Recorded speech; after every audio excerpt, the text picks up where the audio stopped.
경제와 정보를 생생하게 전달해드리는 경제와이드 이슈엔 오늘도 다양한 소식 준비했습니다. 간밤에 뉴욕 증시는 나흘 만에 일제히 하락으로 마감했습니다. 네, 산타랠리를 이어가던 미 증시가 하락으로 마감이 됐습니다. 일단 이 증시에 영향을 미친 이슈는 미국 부양책 증액 여부였습니다. 미 하원에서 1인당 현금 지원 규모를 기존 $600에서 $2,000로 증액하는 법안을 가결했지만 상원을 통과할지는 여전히 미지수인 상태고요. 특히나 상원을 이끄는 공화당이 현금 지급 증액에 부정적인 것으로 알려지면서 불확실성이 커지고 있는 것 같습니다. 여기에다가 세계 각국으로 확산되고 있는 코로나19 변이 바이러스 소식도 투자 심리를 조금은 위축시킨 것으로 해석이 되고 있습니다. 네, 그럼 부정적인 이슈들이 많은 가운데 어제 코스피는 3거래일 연속 사상 최고치를 경신했습니다. 네, 어제 코스피가 전일보다 0.4% 올랐습니다. 2,820선에서 마감이 됐습니다. 보통 배당락일에는 주가가 하락한다는 공식이 있었는데 이 공식을 깨트린 겁니다. 특히나 어제 상승을 이끈 건 개인 투자자였는데요. 양시장에서 2조 원 넘게 사들이면서 역대 순매수 규모 2위를 기록했습니다. 반면 기관이 2조 원 가까이 그리고 외국인은 3천억 원 넘게 물량을 내놓는 모습이었습니다. 일단 미국 부양책과 관련된 이슈가 조금은 리스크가 사라진 모습이었고 코로나19 치료제 허가 소식 등이 시장의 호재로 인식됐다라는 해석이 나오고 있습니다. 자, 이제 올해 마지막 거래일을 앞두고 있습니다. 오늘은 어떤 전략이 좋을지 또 올 한 해 시장을 정리해보면서 내년 시장을 전망해보도록 하겠습니다. 자, 그리고 이한승 기자, 올해가 이제 이틀밖에 남지 않았습니다. 그렇죠. 한 해를 되돌아보면 올해도 참 쉽지 않았던 것 같아요. 맞습니다. 2020년 코로나로 시작해서 코로나로 끝났다라는 말이 너무나도 잘 어울릴 정도로 코로나19 사태가 이 모든 분야를 덮친 상황이었습니다. 경제도 예외일 수 없는데요. 내수와 수출 모두 힘든 한 해가 아니었나 싶습니다. 다사다난했다는 표현이 너무 맞는 이 2020년 경제에 어떤 일이 있었는지 오늘 특별히 모신 현정택 전 청와대 정책조정수석과 이인호 한국경제학회장 두 분과 함께 이슈엔 직설에서 하나하나 따져보도록 하겠습니다. 네, 그럼 먼저 기업 이슈부터 살펴보겠습니다. 장윤자 아나운서 소식 전해주시죠. 네, 장현재입니다. 올해 국내 증시가 기분 좋게 상승 마감할 수 있을까요? 개장 전 전일장 특징 업종 먼저 확인해 보겠습니다. 우선 제약바이오 업종입니다. 배당락일이었던 어제 제약바이오 업종으로 매수세가 몰렸습니다. 특히 셀트리온 그룹주와 시제는 개별 모멘텀이 부각됐는데요. 셀트리온이 자사에서 개발 중인 항체 치료제를 식품의약품안전처에 조건부 허가 승인을 신청했다는 소식에 상승을 했고요. 시제는 임원들이 29억 원 규모의 자사주를 매수했다는 소식에 강세를 나타냈습니다. 알테오젠이 16.58% 올라 종가는 17만 7,200원이었고요. 시젠이 12.7% 급등해 종가는 19만 9,300원이었습니다. 이 밖에 셀트리온이 10% 올라 36만 500원이었고요. 셀트리온 헬스케어도 6.6% 상승 마감했습니다. 삼성 바이오로직스는 4.18% 올라 마감가는 82만 2천원이었습니다. 다음으론 모더나 관련주입니다. 정부가 모더나사의 코로나19 백신 2천만 명분을 추가로 확보했다고 밝혔습니다. 문재인 대통령이 스테판 반셀 CEO와 직접 30분 가까이 통화한 끝에 합의에 이른 내용인데요. 애초 내년 3분기로 추진했던 백신 공급 시기를 앞당겨서 2분기부터 들여오기로 했고 공급 시기를 더 앞당기기 위한 추가적인 노력을 하기로 했다는 소식에 모더나 관련주가 급등했습니다. 관련주 마감 상황입니다. ST팜이 8.2% 올랐습니다. 마감가는 10만 1,200원이었고요. 파미셀이 6.73% 올라 17,450원, 소마젠이 4.1% 올랐습니다. 종가는 17,700원이었고요. 이 밖에 바른손이 3.2%, AB프로바이오도 2.52% 상승 마감했습니다. 다음으로는 수소차 관련주입니다. 현지 시간 28일 뉴욕 증시에서 니콜라가 19.24% 오른 $16.40에 마감을 했습니다. JP모건이 내년 1월에 니콜라가 개발하고 있는 수소트럭 트레의 작동을 기대한다고 밝히면서 수소차의 기대감을 키웠는데요.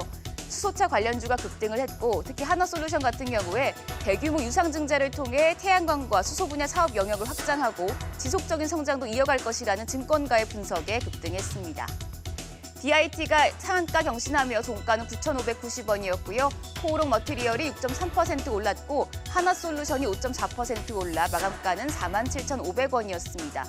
이 밖에 효성중공업이 5.4% 올랐고요. 두산퓨얼셀도 5.1% 올라 52,800원에 거래를 마쳤습니다.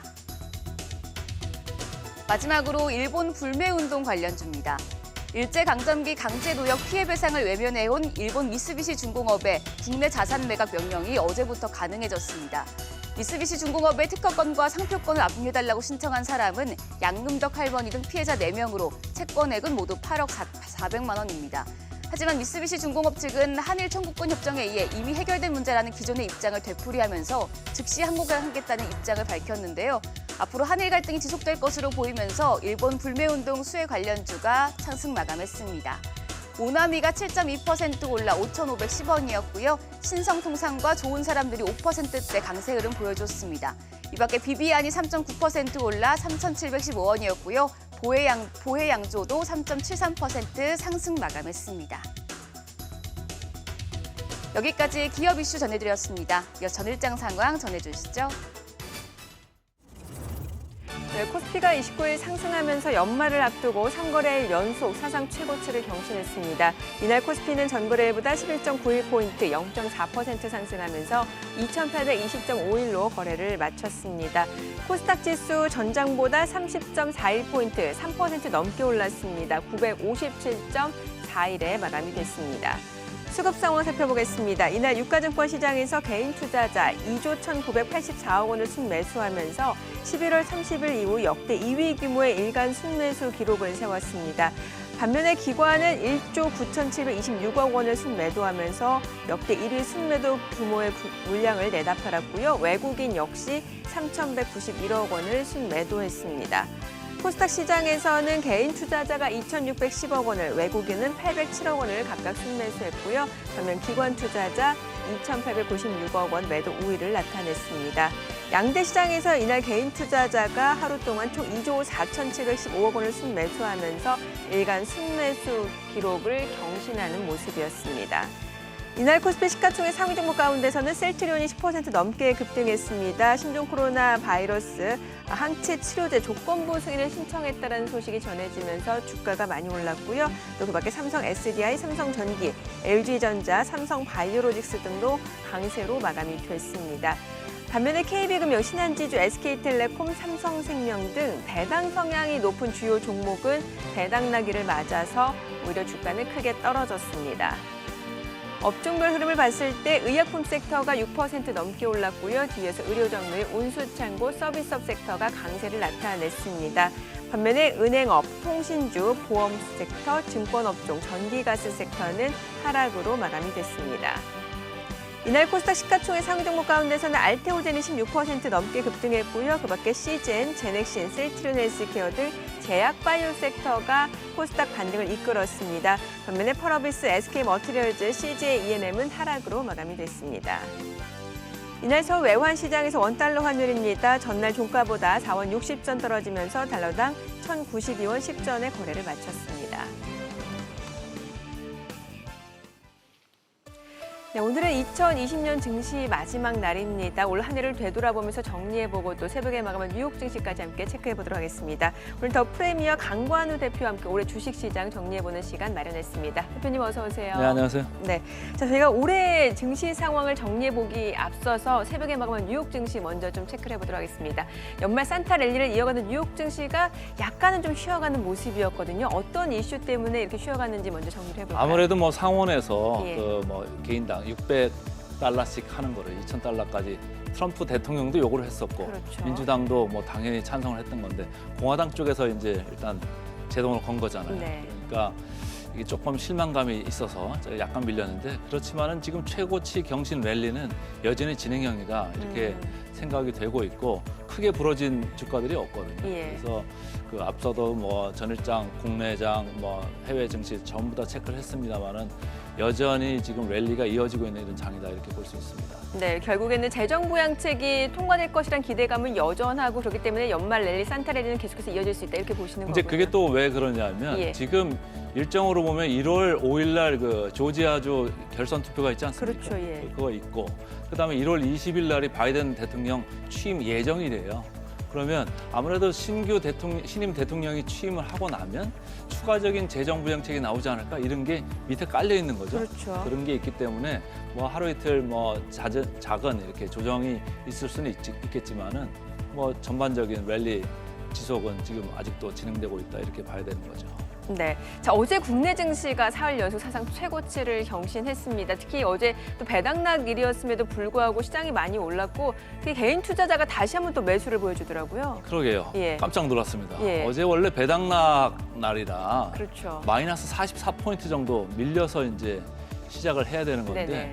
시작하면서부터 뭐 플러스로 올라가가지고 전체적으로는 뭐 거의 60포인트 정도 오른 셈이 됐어요. 실제적으로. 그렇죠. 예. 그러니까 겉으로 보기에는 뭐 0.4% 이렇게 오른 건데 실제 내용으로 보면 2.5%그 정도는 지금 올라간 거예요. 코스닥도 한 3% 올랐잖아요. 맞아요. 그러니까 엄청 센 장이다. 특히 개인들이 사실은 그 전날, 그러니까 월요일이죠. 월요일날 2조 정도 팔았어요. 맞아요. 그 예. 돈을 가지고 바로 그 다음날 되돌아서서 다시 산 거예요. 네. 그래서 대주주 그 과세 그 이슈 때문에 월요일이 마지막이었기 때문에 그러니까 양도소득세 회피 물량이 그렇죠. 다시 그런 물량이 들어왔다는 거죠. 막판 이제 몰렸고 예. 그 팔았던 거 이상으로 네. 샀죠. 그래서 개인들이 지금 증시 참여가 엄청나다라는 거고 뭐 이따가도 이제 나누겠습니다만 네네. 동학개미 하잖아요. 예. 개미 투자자들의 힘이 증시를 선도하는 힘이 대단합니다. 그러게요. 자, 이제 올해 거래일 오늘이 이제 마지막이 될 텐데 이제 올해 증시를 좀 저희가 정리를 해보도록 하겠습니다. 먼저 대표님이 증시 키워드 준비해 주셨으니까요. 그 증시 키워드 먼저 확인을 해보도록 하죠. 자, 올해 증시 키워드입니다. 코로나 언택트 그리고 한국과 미증시 최고치 경신, 유동성의 힘, 동학개미, 서학개미 그리고 천슬라, 테슬라가 아니라 천슬라죠. 그리고 나스닥이 아니라 만스닥. 삼성전자가 아니라 팔만전자, 그리고 성장주냐, 가치주냐, BBIG, PDR. 자, 이렇게 증시 키워드를 정리해 주셨는데 저희가 하나씩 좀 짚어보도록 하겠습니다. 자, 사실 뭐 올해는 코로나 이슈로 시장이 많은 영향을 받았던 것 같습니다. 뭐 언택트 산업 부상도 이제 올해 굉장히 이제 주목을 받았던 것 같고 올해 증시 그러면 전반적으로 어떻게 보셨나요? 뭐 잘 시작하다가 예. 1월 달 조금 지나고 나서 코로나가 이제 이 뉴스가 나오기 시작했잖아요. 그렇죠, 예. 그러더니 3월 달에는 뭐 완전히 그냥 폭락장세를 몰고 팬데믹 가는 장세였죠. 예, 예. 팬데믹이라는 단어가 맞아요. 다시 뉴스에 등장하기 시작했어요. 그래서 지금까지도 12월 말이잖아요. 지금까지도 뉴스만 틀면 코로나 이슈밖에 없습니다. 네네. 그래서 근데 사실은 증시는 조금 다르게 반응하고 있어요.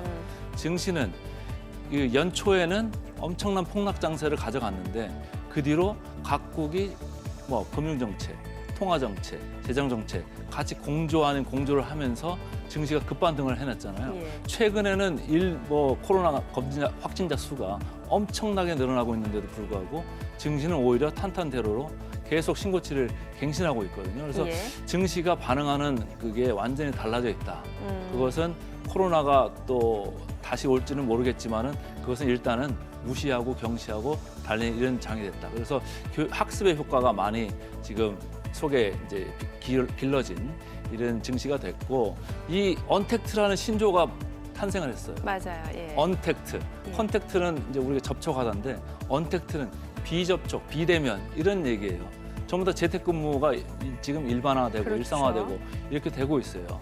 우리가 이제 사회적 거리두기 3단계까지 격상은 안 됐지만은 뭐 2단계, 2.5단계 막 이렇게 가면서 집에서 있는 사람들이 많아졌어요. 네네. 그래서 거리에 나가 보면 걸어다니는 사람이 없는 정도로. 연말 분위기가 안 났었죠. 네, 예. 그렇죠. 그래서 지금 비정상의 시대가 음. 지금 되고 있어요. 아직까지는. 그렇지만 이제 지금 좋은 소식들은 우리가 뭐 파이저라든지 아스트라제네카, 모더나 뭐 이런 데서 지금 백신들이 개발됐고 지금 투입을 하기 시작했잖아요. 네네. 그래서 이제 21년에는 비정상이 없어지고 좀 정상화가 되길 좀 개인적으로도 많이 바라고 있습니다. 예, 하루빨리 좀 정상화가 되기를 저희도 좀 기대를 해보는 바인데 뭐 올해 주식시장 변동성도 컸고 굉장히 롤러코스터였습니다. 뭐 말씀해 주신 대로 3월 팬데믹 장세 이후에 중요한 건 굉장히 빠른 속도로 회복이 되고 뭐 미증시 특히 나스닥도 사상 최고치, 뭐 미증시 3대 지수가 마찬가지고 국내 증시도 지금 코스피가 뭐 최고치를 기록하고 있었던 거잖아요.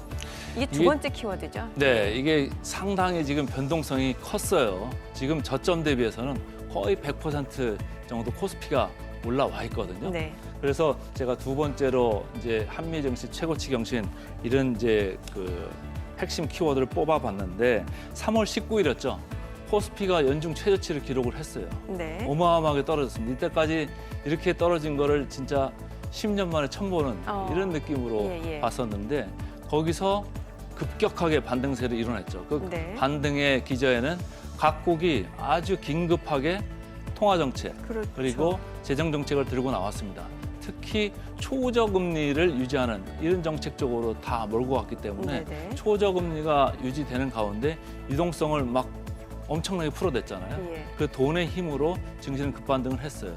근데 2,000선까지 반등을 했는데 거기서 약간 멈칫멈칫하다가 다시 올라가기 시작하죠. 지금은 2,800도 네. 뚫고 와 있는 이런 상황인데 사실 중간중간에는 변동성이라는 게 엄청나게 심했었습니다. 맞아요. 장중에도 변동성이 컸고 뭐 조그마한 부정적인 이슈 나오면은 뭐 단기적으로 변동성이 컸는데 그 변동성의 리스크를 다 뚫고 이렇게 올라온 이런 아주 강세장을 보이고 있습니다.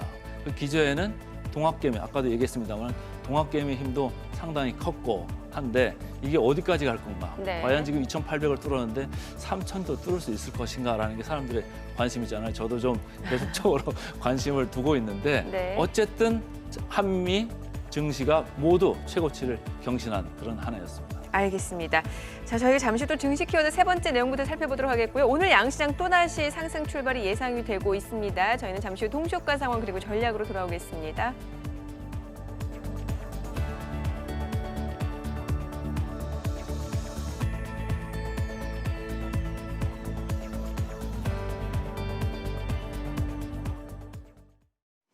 올해 마지막 거래일 개장을 앞두고 있습니다. 그럼 전문가 연결해서 3분 전략 세워보겠습니다. 알파투자 양종혁 수석 연결돼 있습니다. 수석님 안녕하세요. 네, 안녕하세요. 네, 뉴욕 지수 3대 지수가 모두 하락 마감했습니다. 미국에서 신규 부양책 금액이 증액될 것으로 기대를 모았지만 지금 상황 통과가 불투명한 전망에 뉴욕 증시가 하락세를 보였는데요. 여기에 영국발 변종 코로나 바이러스가 미국에서 또 처음을 발생해서 시장의 우려를 가중시키고 있는 상황입니다. 국내 증시 3거래일 연속 상승세를 이어왔는데 오늘 장은 어떻게 보십니까? 네, 우선 어제 개인들의 굉장한 규모의 또 매수세를 볼 수 있던 시장이었습니다.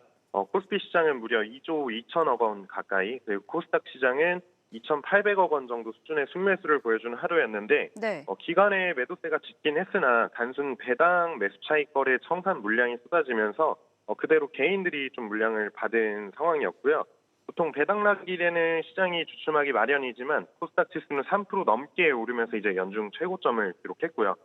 지금 이 말은 즉슨 어쨌든 아직도 고객 예탁금이 60조 원 이상으로 유지해주고 있는 상황에 증시의 탄력성은 더욱 받을 수 있다라고 해석할 수 있겠고 지금 개인들의 매수세가 전혀 예전 증시의 패턴과는 다르게 어찌 보면 개인들이 증시를 좀 견인해주고 있는 모습인데 다만 변수가 하나 있다면 변종 코로나입니다. 네. 영국에서는 지금 확산세를 보이고 있고 미국에서도 확인이 되면서 증시에 좀 영향을 미쳐준 상황이었지만 지금 국내 증시는 외국인들에게도 충분히 투자적인 메리트가 큰 점과 개인들의 매수세를 좀 감안한다면 마지막 2020년 거래일인 오늘 다소 무난하게 마무리될 것으로 판단이 되고 있습니다. 네, 오늘 무난하게 마감할 것이라는 말씀해 주셨습니다. 일단 수석님이 말씀해 주신 것처럼 국내 시장 배당락일에도 불구하고 최고치를 경신하면서 마감을 했습니다. 업종별로 보자면 2020년을 주도했다고 봐도 과언이 아닌 이 헬스케어 업종이 연말 지수 상승을 견인하는 모습이었는데요. 오늘 장에서 관심 가져볼 업종 어떤 게 있을까요? 네, 물론 이제 헬스케어 업종의 순환매가 지수 견인에 큰 영향을 끼쳤지만 앞으로 4분기 실적에도 좀 초점을 두셔야 할 겁니다. 네. 오늘 일단 아이폰 관련주 먼저 체크하시면 될 텐데 애플이 아이폰 12 시리즈 판매 호조로 올해 사상 최고 4분기 판매량을 좀 달성할 것으로 전망이 되고 있습니다. 기존 판매량을 앞지르면서 최고 수준을 기록할 것으로 나타났는데 이번 신제품 출시가 전 모델 출시보다 4, 6주 정도 이제 늦게 출시가 되었기에 12월 판매량은 더 크게 증가할 것으로 좀 내다보고 있고요.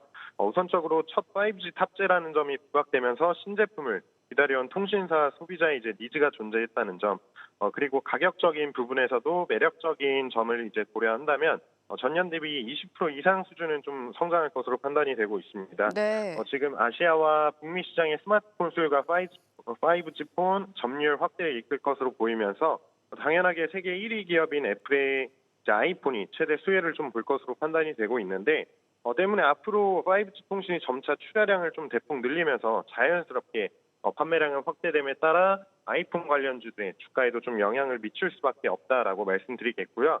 다음으로는 이제 녹십자 계열사 말씀드릴 텐데 네. 일단 국내에서 치료제 개발에 힘을 쓰고 있는 녹십자의 혈장 치료제가 환자에게 투약이 완료가 되었습니다. 현재 임상 투약을 좀 완료하면서 곧 결과를 기다리고 있는 상황에서 정부가 미국 모더나와 협력을 강화하며 이제 모더나의 백신을 생산할 수 있는 시설을 갖춘 국내 제약사를 좀 찾고 있는데 아무래도 모더나가 생산하는 백신의 이제 CMO 즉 위탁 생산이 좀 가능한 규모를 갖추고 있는 녹십자도 유력 후보 중 이제 하나이고 국내적으로 코로나 치료제에 대한 관심도가 높은 상황에서 셀트리온과 함께 이제 순항을 하고 있는 녹십자 계열사까지 이제 아이폰 관련주와 함께 체크하시면 되겠습니다. 네, 아이폰 관련주 그리고 녹십자 그룹주 오늘 눈여겨보셔야겠습니다. 수석님, 그럼 마지막으로 올 한 해 마지막 장 대응 전략까지 세워주시죠. 네, 위에서도 이제 말씀드렸지만 지금 개인들의 매수세가 좀 엄청납니다. 네. 이렇게 지속적으로 사상 최고치와 꾸준한 상승폭을 그려주고 있는 국내 증시의 상황에서 앞으로 코스피 3,000선까지 갈 수 있다라는 낙관론들이 이제 많이 제시되고 있는데 이렇게 사상 지수가 이제 최고까지 이제 역사를 쓰고 있는 시장에서도 손실을 보시는 분들이 꽤 많은 것으로 좀 알고 있습니다. 결론적으로 욕심이 불러일으킨 이제 투기성 매매 때문이라고 말씀드릴 수 있겠는데 어찌되었건 이제 지금 국내 증시는 수익 볼 수 있는 종목들이 좀 많은 게 사실이고 네. 단 욕심을 좀 버린다면 어쨌든 주식의 100%는 없기 때문에 손절을 두려워하는 순간 이제 투자 원칙 자체가 좀 무너지실 테고 오늘 2020년 이제 마지막 국내 증시를 맞이해서 한 말씀 이제 드리자면 앞으로 다가올 신년에도 분명히 수익 낼 수 있는 종목은 좀 많을 겁니다.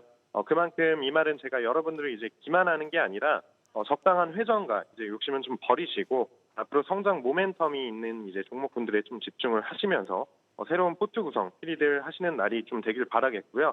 2020년 어쨌든 코로나라는 피치 못할 악재가 있었는데 남은 연말은 성공적인 투자로 마무리 잘 하시길 바랍니다. 네, 욕심을 버리고 성장 모멘텀 있는 종목에 집중하라는 말씀 해주셨습니다. 말씀 잘 들었습니다. 양종혁 수석이었습니다.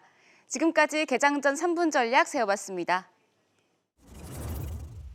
네, 지난달 우리 산업 생산과 투자가 반등하면서 회복세를 보였습니다. 반면 소비는 여전히 부진했던 것으로 나타났는데요. 취재 기자 연결합니다. 박연신 기자. 네, 박연신입니다. 네, 지난달 산업활동 동향 어떻게 나왔나요? 네, 통계청이 오늘 발표한 지난달 산업활동을 보면 전 산업 생산은 한 달 전보다 0.7% 증가했습니다. 광공업과 서비스업 생산이 늘어난 이유에서인데요. 디램과 플래시 메모리 등 메모리 반도체 생산 증가로 광공업 생산이 한 달 전보다 0.3% 증가했고요. 주식 등 금융상품 거래가 늘면서 금융과 보험 등 서비스업이 한 달 전보다 0.7% 상승했습니다. 투자도 설비 투자와 건설이 각각 3.6%, 2.1% 증가하면서 반등을 보였습니다. 소비는 지난 10월에 이어서 이제 지난달까지 2달 연속 감소했는데 얼마나 줄었나요? 네, 지난달 소비는 한 달 전보다 0.9% 감소했는데요. 음식료품 등 비내구재 소비는 늘었지만 의복 등 준내구재와 승용차 등 내구재 구매가 감소한 이유에서입니다. 코로나19 3차 확산에 따른 사회적 거리 두기로 외출이 줄었고 또 평년보다 온화한 날씨를 보이면서 겨울 의류 판매가 감소한 이유로 풀이됩니다. 현재 우리 경기를 보여주는 동행지수 순환 변동치와 향후 우리 경기를 전망하는 선행지수 순환 변동치는 각각 0.5포인트, 0.7포인트 오르면서 경기 회복의 기대감을 나타냈습니다. SBS CNBC 박연신입니다.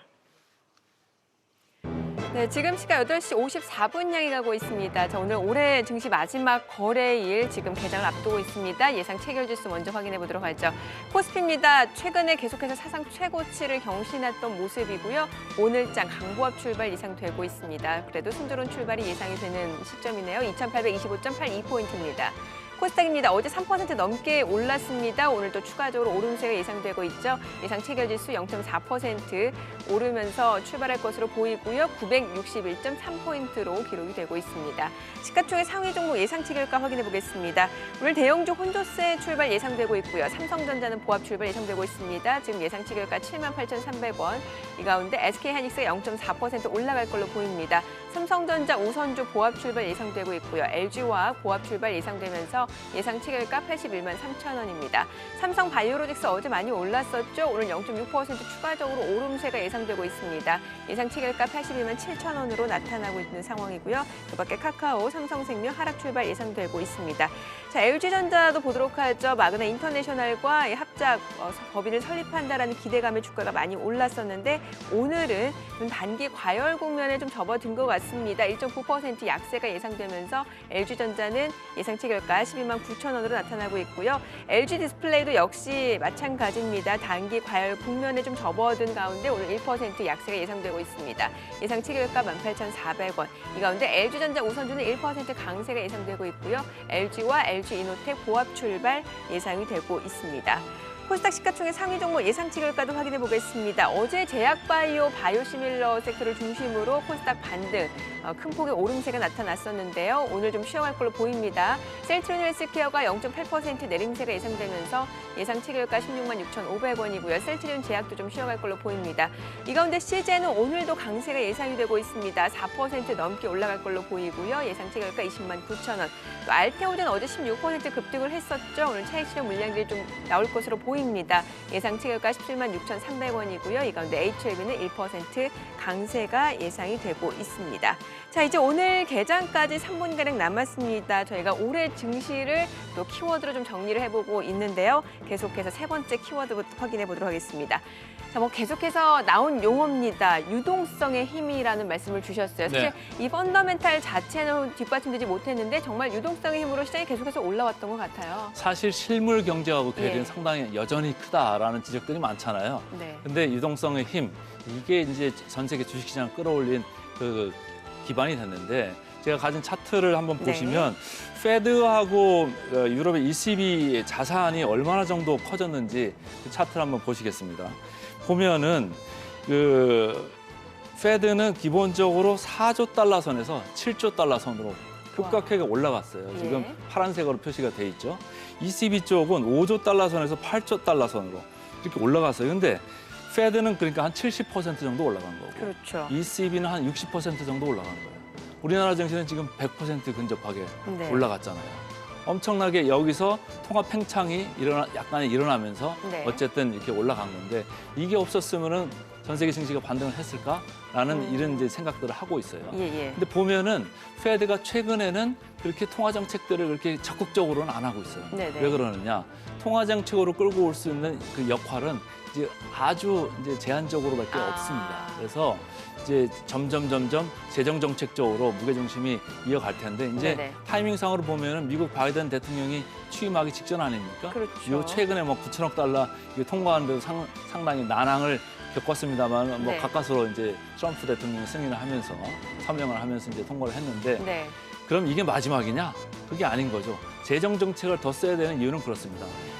통화 정책만 해서는 아까 얘기했지만 실물 경제 쪽으로 이게 돈이 가지를 않아요. 그러니까 덜 가는 거예요. 즉각적으로 유입이 안 되죠. 그렇죠. 예. 이게 그냥 월스트리트 안에서만 이렇게 그렇죠. 도는 건데 예. 메인스트리트로 지금 나가려고 할 때는 잘 안 나가거든요. 그럼 나가게 하려면 재정 정책을 써야 된다. 이런 이제 주장들이 많이 나오는 거예요. 네. 특히 이제 미국 바이든 대통령이 취임하고 나면 최근에 9천억 달러 이외에도 추가적으로 더 할 수 있는 거 아니냐라는 얘기고 최초의 공화당 민주당 안을 냈을 때 네. 처음에 냈던 민주당 안은 거의 3조 달러 수준까지 냈었거든요. 예.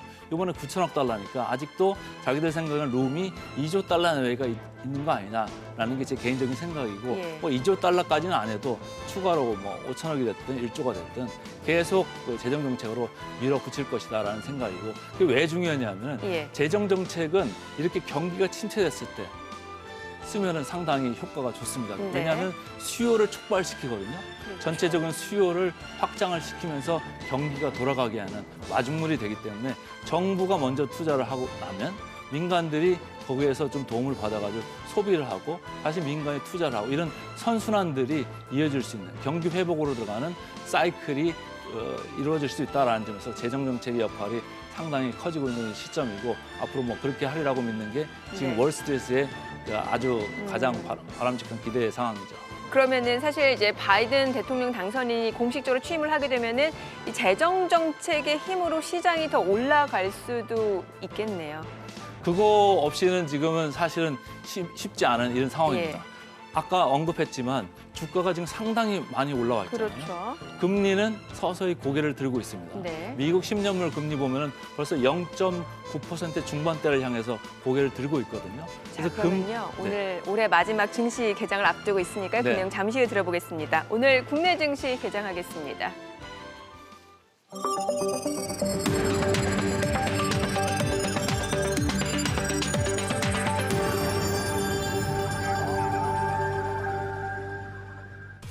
네, 12월 30일 수요일 올해 2020년 마지막 증시가 개장이 됐습니다. 일단 미증시 계속해서 사상 최고치를 기록하고 있는 모습이고요. 나스닥, 만스닥 얘기 나오고 있는 상황이고, 그리고 이제 국내 증시 코스피도 계속해서 사상 최고치를 경신하고 있고요. 코스닥도 어제 많이 올랐습니다. 배당락 이름에도 불구하고 거의 사상 최고치에 근접하고 있는 모습입니다. 말씀드렸다시피 유동성의 힘, 지금 시중에 자금이 굉장히 많이 풀려 있다는 얘기 많이 들으셨을 겁니다. 이 유동성의 힘으로 지금 펀더멘털과 상관없이 실질적인 실물 경기와 상관없이 미증시도 마찬가지고 국내 증시도 많이 올라오고 있습니다. 연말 랠리, 산타 랠리 계속해서 이어가는 분위기에다가 특히 내년에는 계속해서 또 이 재정 정책의 힘으로 시장이 더 갈 수 있다는 장밋빛 전망이 많이 나오고 있는 상황입니다. 자, 오늘 국내 증시 또 계속해서 이런 상승세를 이어갈 수 있을지 많은 분들 궁금하실 것 같은데 양시장 출발 지수 확인을 해보도록 하죠. 코스피입니다. 지금 좀 쉬어가는 분위기입니다. 사실 계속해서 달려왔기 때문에 오늘은 다소간의 숨고르기가 필요한 구간이 될 것 같습니다. 0.3% 내림세고요. 2,812포인트입니다. 코스닥 강보합권입니다. 어제 3% 넘게 올랐었죠. 역시 코스닥도 오늘은 숨고르는 모습이네요. 보합권으로 957.78포인트입니다. 시가총액 상위 종목 시초가 확인해 보겠습니다. 오늘 삼성전자가 1% 약세를 나타내고 있습니다. 77,500원에 거래가 되고 있습니다. 최근에 많이 오르면서 장중에 8만 원 선을 터치하기도 했다가 어제 좀 주가 조정을 받았고 오늘 또 추가적으로 1% 내림세입니다. 지금 외국계 청구를 통해서 빠르게 물량이 나오고 있는 상황이에요. 77,300원이고 SK하이닉스는 보합 출발입니다. 이 가운데 삼성전자, 오선주 0.5% 떨어지고 있고요. 삼성 SDI 강보합권입니다. 현대차가 0.2% 내림세로 19만 원 선에서 거래가 되고 있는 상황이고요. 자, 삼성 바이오로직스, SK 바이오팜 올라갑니다. 이 가운데 셀트리온은 1% 약세 흐름 이어지고 있는 상황이고요. 네이버가 1% 강세를 기록하고 있습니다. 28만 6,500원에 거래가 되고 있고요. 카카오도 0.6% 상승세 이어지고 있는 상황입니다. 자, LG그룹주 주가 좀 살펴볼게요. 많이 올라왔던 만큼 오늘 또 차익 실현 물량들 나오고 있습니다. LG전자가 2.6% 약세로 12만 8천 원에 거래되고 있고요. LG디스플레이도 마찬가지입니다. 0.5% 내려갑니다. 지금 18,500원에 거래되고 있고 이 가운데 LG이노텍도 1% 약세고요. 이 가운데 LG전자 우선주는 1% 상승 중입니다. 61,500원에 거래되고 있습니다. 코스닥 시가총액 상위 종목 시초가도 확인해 보도록 할게요. 셀트리온 헬스케어가 1.7% 약세입니다. 16만 5,200원에 거래가 되고 있는 상황입니다. 지금 하루 만에 주가 다시 내림세를 나타내고 있고요. 이 가운데 CJ는 0.6% 상승 중입니다. 셀트리온 제약이 3% 약세, 또 24만 1,900원이고요. 알테오제는 어제 많이 올랐었죠. 오늘 보합입니다. HLB 0.7% 올라가면서 92,100원 선에서 거래가 되고 있습니다. 이 가운데 스튜디오 드래곤이 다시 힘을 내주고 있습니다. 지금 3% 강세 94,400원에 거래가 되고 있는 상황이네요. 자, 지금 시각 9시 3분 지나가고 있습니다. 수급 상황도 확인을 해보도록 하겠습니다. 어제 개인 투자자가 양시장에서 굉장히 많이 물량을 사들였습니다. 2조 원 넘게 순매수를 나타내면서 일간 순매수 규모로는 역대 1위를 기록하기도 했습니다. 자, 오늘도 개인 투자자는 순매수를 보여주고 있네요. 지금 808억 원 매수 우위, 이 가운데 외국인은 765억 원, 그리고 기관은 49억 원 순매도를 나타내고 있는 상황인데요. 업종별 수급 상황 좀 살펴보도록 하겠습니다. 오늘 외국인은 전기전자와 의약품 섹터에서 물량을 내놓고 있고요. 이 물량 개인 투자자가 받아내고 있습니다. 개인 투자자는 전기전자, 의약품에서 빠르게 매수를 보여주고 있는 상황이고요. 자, 이 가운데 기관 투자자는 의약품 섹터에서 매도 우위를 나타내고 있습니다. 자, 오늘 업종별 흐름을 봤을 때는 전기, 가스, 유틸리티 섹터가 강세를 나타내고 있고요. 서비스업 섹터가 올라갑니다. 그 밖에 통신, 건설 sek터가 오름세를 나타내고 있는 상황이죠. 코스닥 수급 상황도 확인해 보도록 하겠습니다. 코스닥도 마찬가지입니다. 개인 투자자 순매수 오늘 이어지고 있습니다. 지금 434억 원 매수 우위를 나타내고 있고요. 외국인과 기관은 각각 358억 원 그리고 51억 원 순매도를 기록 중입니다. 지금 시각 9시 4분 지나가고 있습니다. 환율도 체크를 해보도록 하죠. 최근에 달러 환율이 1,100원 선을 깨고 계속해서 달러 약세 기조가 이어지고 있는 상황인데요. 오늘은 또 떨어집니다. 달러 환율 40전 내린 1,091원 70전에 개장이 됐습니다. 대표님, 저희 앞서서 그 재정 정책 이야기를 하다 말았어요. 이제 바이든 대통령 당선인이 공식적으로 취임을 하게 되면은 재정 정책 규모가 더 커질 것이다. 그러면은 시장은 더 올라갈 수 있을 것이다라는 전망이 많거든요. 더 여력이 있다고 예. 보는 거죠. 계속적으로 지금 발을 뺄 수 있는 지금 상황이 아니에요. 네네. 뭐 유럽에서도 봤습니다마는 통화 정책, 계속 초저금리 정책, 어떤 경우에는 그렇죠. 마이너스 금리까지 갔음에도 불구하고 그게 경기가 막 살아나지 않잖아요. 네. 그리고 인플레이션 생기지 않잖아요. 예. 그렇다고 하면은 페드가 지금 돈을 많이 풀어놓고 ECB가 돈을 많이 풀어놨는데 여기서 철수를 할 것이냐? 그렇게 보는 사람이 별로 없는 거거든요. 예. 계속적으로 그 완화적인 통화 정책 기조를 유지해 나갈 것이고 플러스해서 재정 정책까지도 이제 가세를 할 수밖에 없을 거다. 물론 고평가 농단 계속 있는 거 시장이 다 알고 있잖아요. 그 프로들도 당하는 지금 시장인데 네. 그렇지만은 전체적인 여건이 지금 발 빼고 하차하기에는 조금 좀 잃는 거 아니냐 이런 생각을 하는 거죠. 알겠습니다. 자, 그리고 네 번째 키워드입니다. 자, 앞서서 저희가 보여드렸는데 동학개미, 서학개미. 자, 올해 증시 키워드에서 많이 들어보셨을 거예요. 동학개미, 서학개미. 뭐 서학개미가 가장 많이 산 종목 테슬라 이런 얘기도 많이 나왔고 특히 개인 투자자가 예전하고는 많이 달라졌다라고 하고 뭐 최근만 보더라도 뭐 대표님도 그렇게 말씀 주셨잖아요. 뭐 전날에는 개인 투자자가 팔았다가 어제 배당 나길엔 다시 또 개인 투자자가 대거 사들이는 모습이고 굉장히 똑똑해졌어요. 예전에는 동학개미 이렇게 안 부르고 일반 개미라고 그랬잖아요. 예, 개미 예. 군단이라고 그랬죠. 예. 개미 군단이 완전히 먹이였는데 세력들의 먹이라고 이렇게 네. 아주 귀한 양을 받았었잖아요. 그래서 최근 5년간 판 거를 보면은 제가 그 표를 가져왔는데 예. 2015년부터 2019년까지 이렇게 보시면은 누적적으로 한 15조 원 정도를 팔았어요. 지금 네네. 화면에 나오고 있습니다만은 이 15조 원을 순매도를 했는데 금년 한 해 동안만 무려 65조 원 와. 넘게 산 거예요. 어제 예. 플러스 2조 원 했으니까 67조 원 정도 됐겠죠.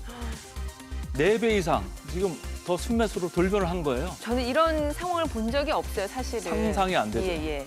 지금 투신권에서 직접 하던 펀드들은 예. 매일 장부가 빠지고 있습니다. 직접 투자는 개인 투자가 늘었다라는 거죠. 그런 얘기죠. 예. 근데 예전에는 개인들이 할 때는 어디 정보를 구할 데도 없고 네네. 자기들이 뇌동매모 매매하고 뭐 이렇게 하면서 음. 상당히 단타 위주로 하고 하면서 네네네. 돈을 많이 잃었었는데 그렇죠. 최근에는 보면 상당히 똑똑해졌어요.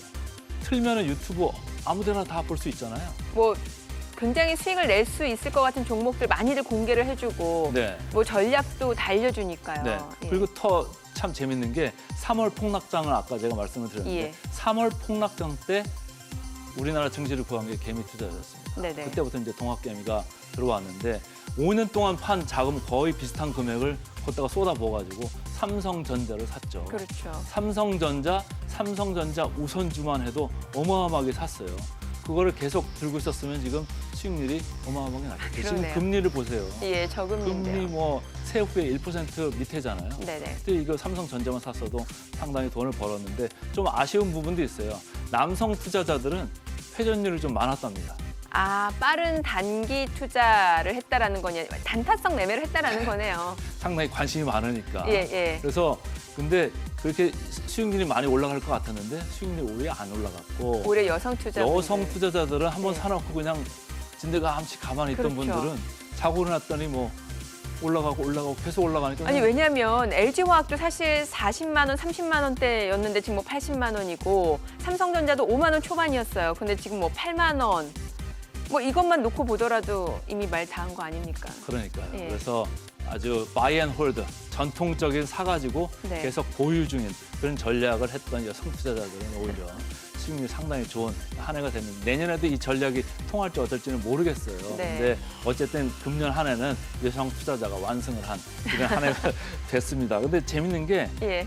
이렇게 개미 투자자, 동학개미 이런 얘기들이 나오면서 정부 관료들의 생각들도 약간씩 바뀌었어요. 네. 예전에는 개미 투자자들이 뭐라고 막 해도 예. 그게 여론에 막 비등해도 아, 맞아요. 반응이 뜨뜻미지근했었거든요. 예. 근데 금년에 공매도 제한을 또 연장하고. 금지 기간을 연장을 했었죠. 예. 그래서 이제 내년 3월 15일부터 이제 재개가 이번에는 될 거는 같아요. 그렇지만은 개인들이 계속 얘기한 기울어진 운동장을 좀 네. 구조적으로 바꿔달라. 어. 그래서 얼마 전에 금융위원장도 이게 언급을 했잖아요. 예. 얼마나 이제 혁신적으로 바꿀지는 이제 가서 봐야 되겠습니다만 그것도 그랬고 10억 대주주 양도소득세 예. 그 요건도 원래 3억까지 내려간다고 했다가 워낙 반대를 하고 청원도 하고 그러니까 그러게요. 다시 올렸잖아요. 어. 정부가 동학개미에 귀를 기울이고 있다. 이게 상당히 긍정적인 힘이었고 정부로서는 그런 것 같아요.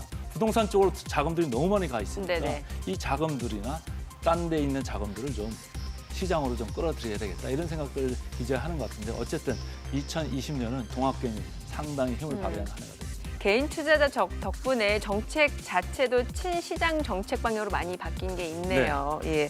자, 다음 키워드입니다. 자, 천슬라 그리고 만스닥, 팔만전자. 천슬라가 테슬라의 별명이고 만스닥은 나스닥 애칭일까요? 그리고 팔만전자는 삼성전자. 이미 8만 원 찍었거든요. 천슬라 아직 뭐 가려면은 좀 시간이 있어야 될 텐데 예. 그 모건 스탠리에서 최근에 예. 적정 주가를 상향을 했어요. 네. 주당 $1,000 이상으로 지금 상향을 해놨거든요. 자, 그런데 천슬라, 그러니까 테슬라 이 목표 주가는 굉장히 레인지가 넓어요. 넓어요. 예. 뭐 어떤 데는 또 되게 하향을 했었죠. 그렇죠. JP 모건 같은 예. 데는. 그래서 의견들이 서로 많이 다른데 이제 내리는 데에는 이제 놓은 거는 그거죠. 밸류에이션 너무 높다. 거품이 끼어 있다. 거품이다. 예. PER 100배 말이 되냐. 예. 이런 얘기고 또 지금 모건 스탠리가 저렇게 올리는 데는 앞으로 세상이 열린다.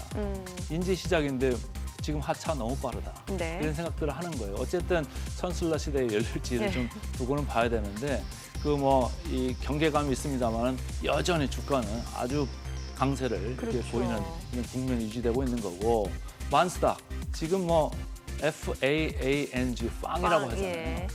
페이스북, 알파벳, 아마존 뭐 이렇게 해가지고 쭉 그런 류의 시가총액 상위주들이 너무 세니까 네. 나스닥도 아주 급격하게 그렇죠. 반등을 한 거예요. 그래서 테슬라 엄청나게 올랐잖아요. 나스닥도 많이 올랐는데 예. 테슬라는 더 많이 올랐죠. 그래서 이제 그런 얘기들이 나온 거고 8만 전자, 8만 원 찍었잖아요. 그죠? 네.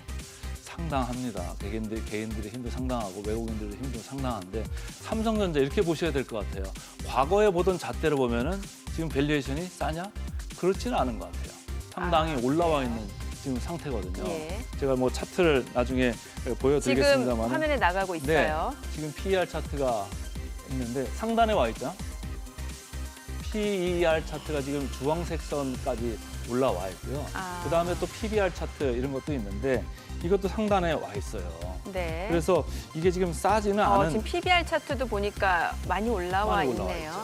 있죠. 예전에 비해서 상당히 고개를 많이 들었는데 왜 저런 현상이 나타날까라고 했을 때는 첫 번째는 이익 전망치가 많이 이렇게 상향되고 있어요. 뭔가 성장주로 전환이 되고 있는 과정 아닐까요? 그런 것도 있는데 예. 첫 번째는 이익이 2018년이 뭐 한 44조 원 났거든요. 음. 순이익 기준으로. 근데 지금 상향으로 올라갈 때 최고치로 보는 사람들이 그 정도에 근접할 거다. 네네. 이렇게 이제 보는 컨센서스가 나오기 시작했고 두 번째는 이제 대만의 TSMC라고 있어요. 예. 비메모리 많이 하는 데잖아요. 거기 밸류에이션이 상당히 높거든요. 네. 그 삼성전자가 비메모리 부분 키우겠다. 이렇게 하면서 삼성전자도 그럼 TSMC의 밸류에이션 따라가야 되는 거 아니냐. 최소한이라도 비메모리 부분이라도 지금 따라가야 되는 거 아니냐 하면서 밸류에이션 리레이팅, 그러니까 밸류에이션 재평가 현상이 지금 발생하고 있다. 이런 얘기고 뭐 배당 나간 됐습니다마는 배당 상당히 많이 주는 회사로 팔바꿈 한 지 오래됐잖아요. 그렇죠. 배당 성향도 많이 높아졌고 배당 수익률도 뭐 2% 가까이 오히려 그거보다 더 높은 그런 경우도 많이 나오고 있어서 삼성전자가 최근에 강세를 보인 이유가 그런 건데 앞으로도 어느 정도 유지가 될 수 있기 때문에 여기가 올라왔지만은 8만 전자 계속적으로 뭐 긍정적으로 봐도 될 것 같습니다.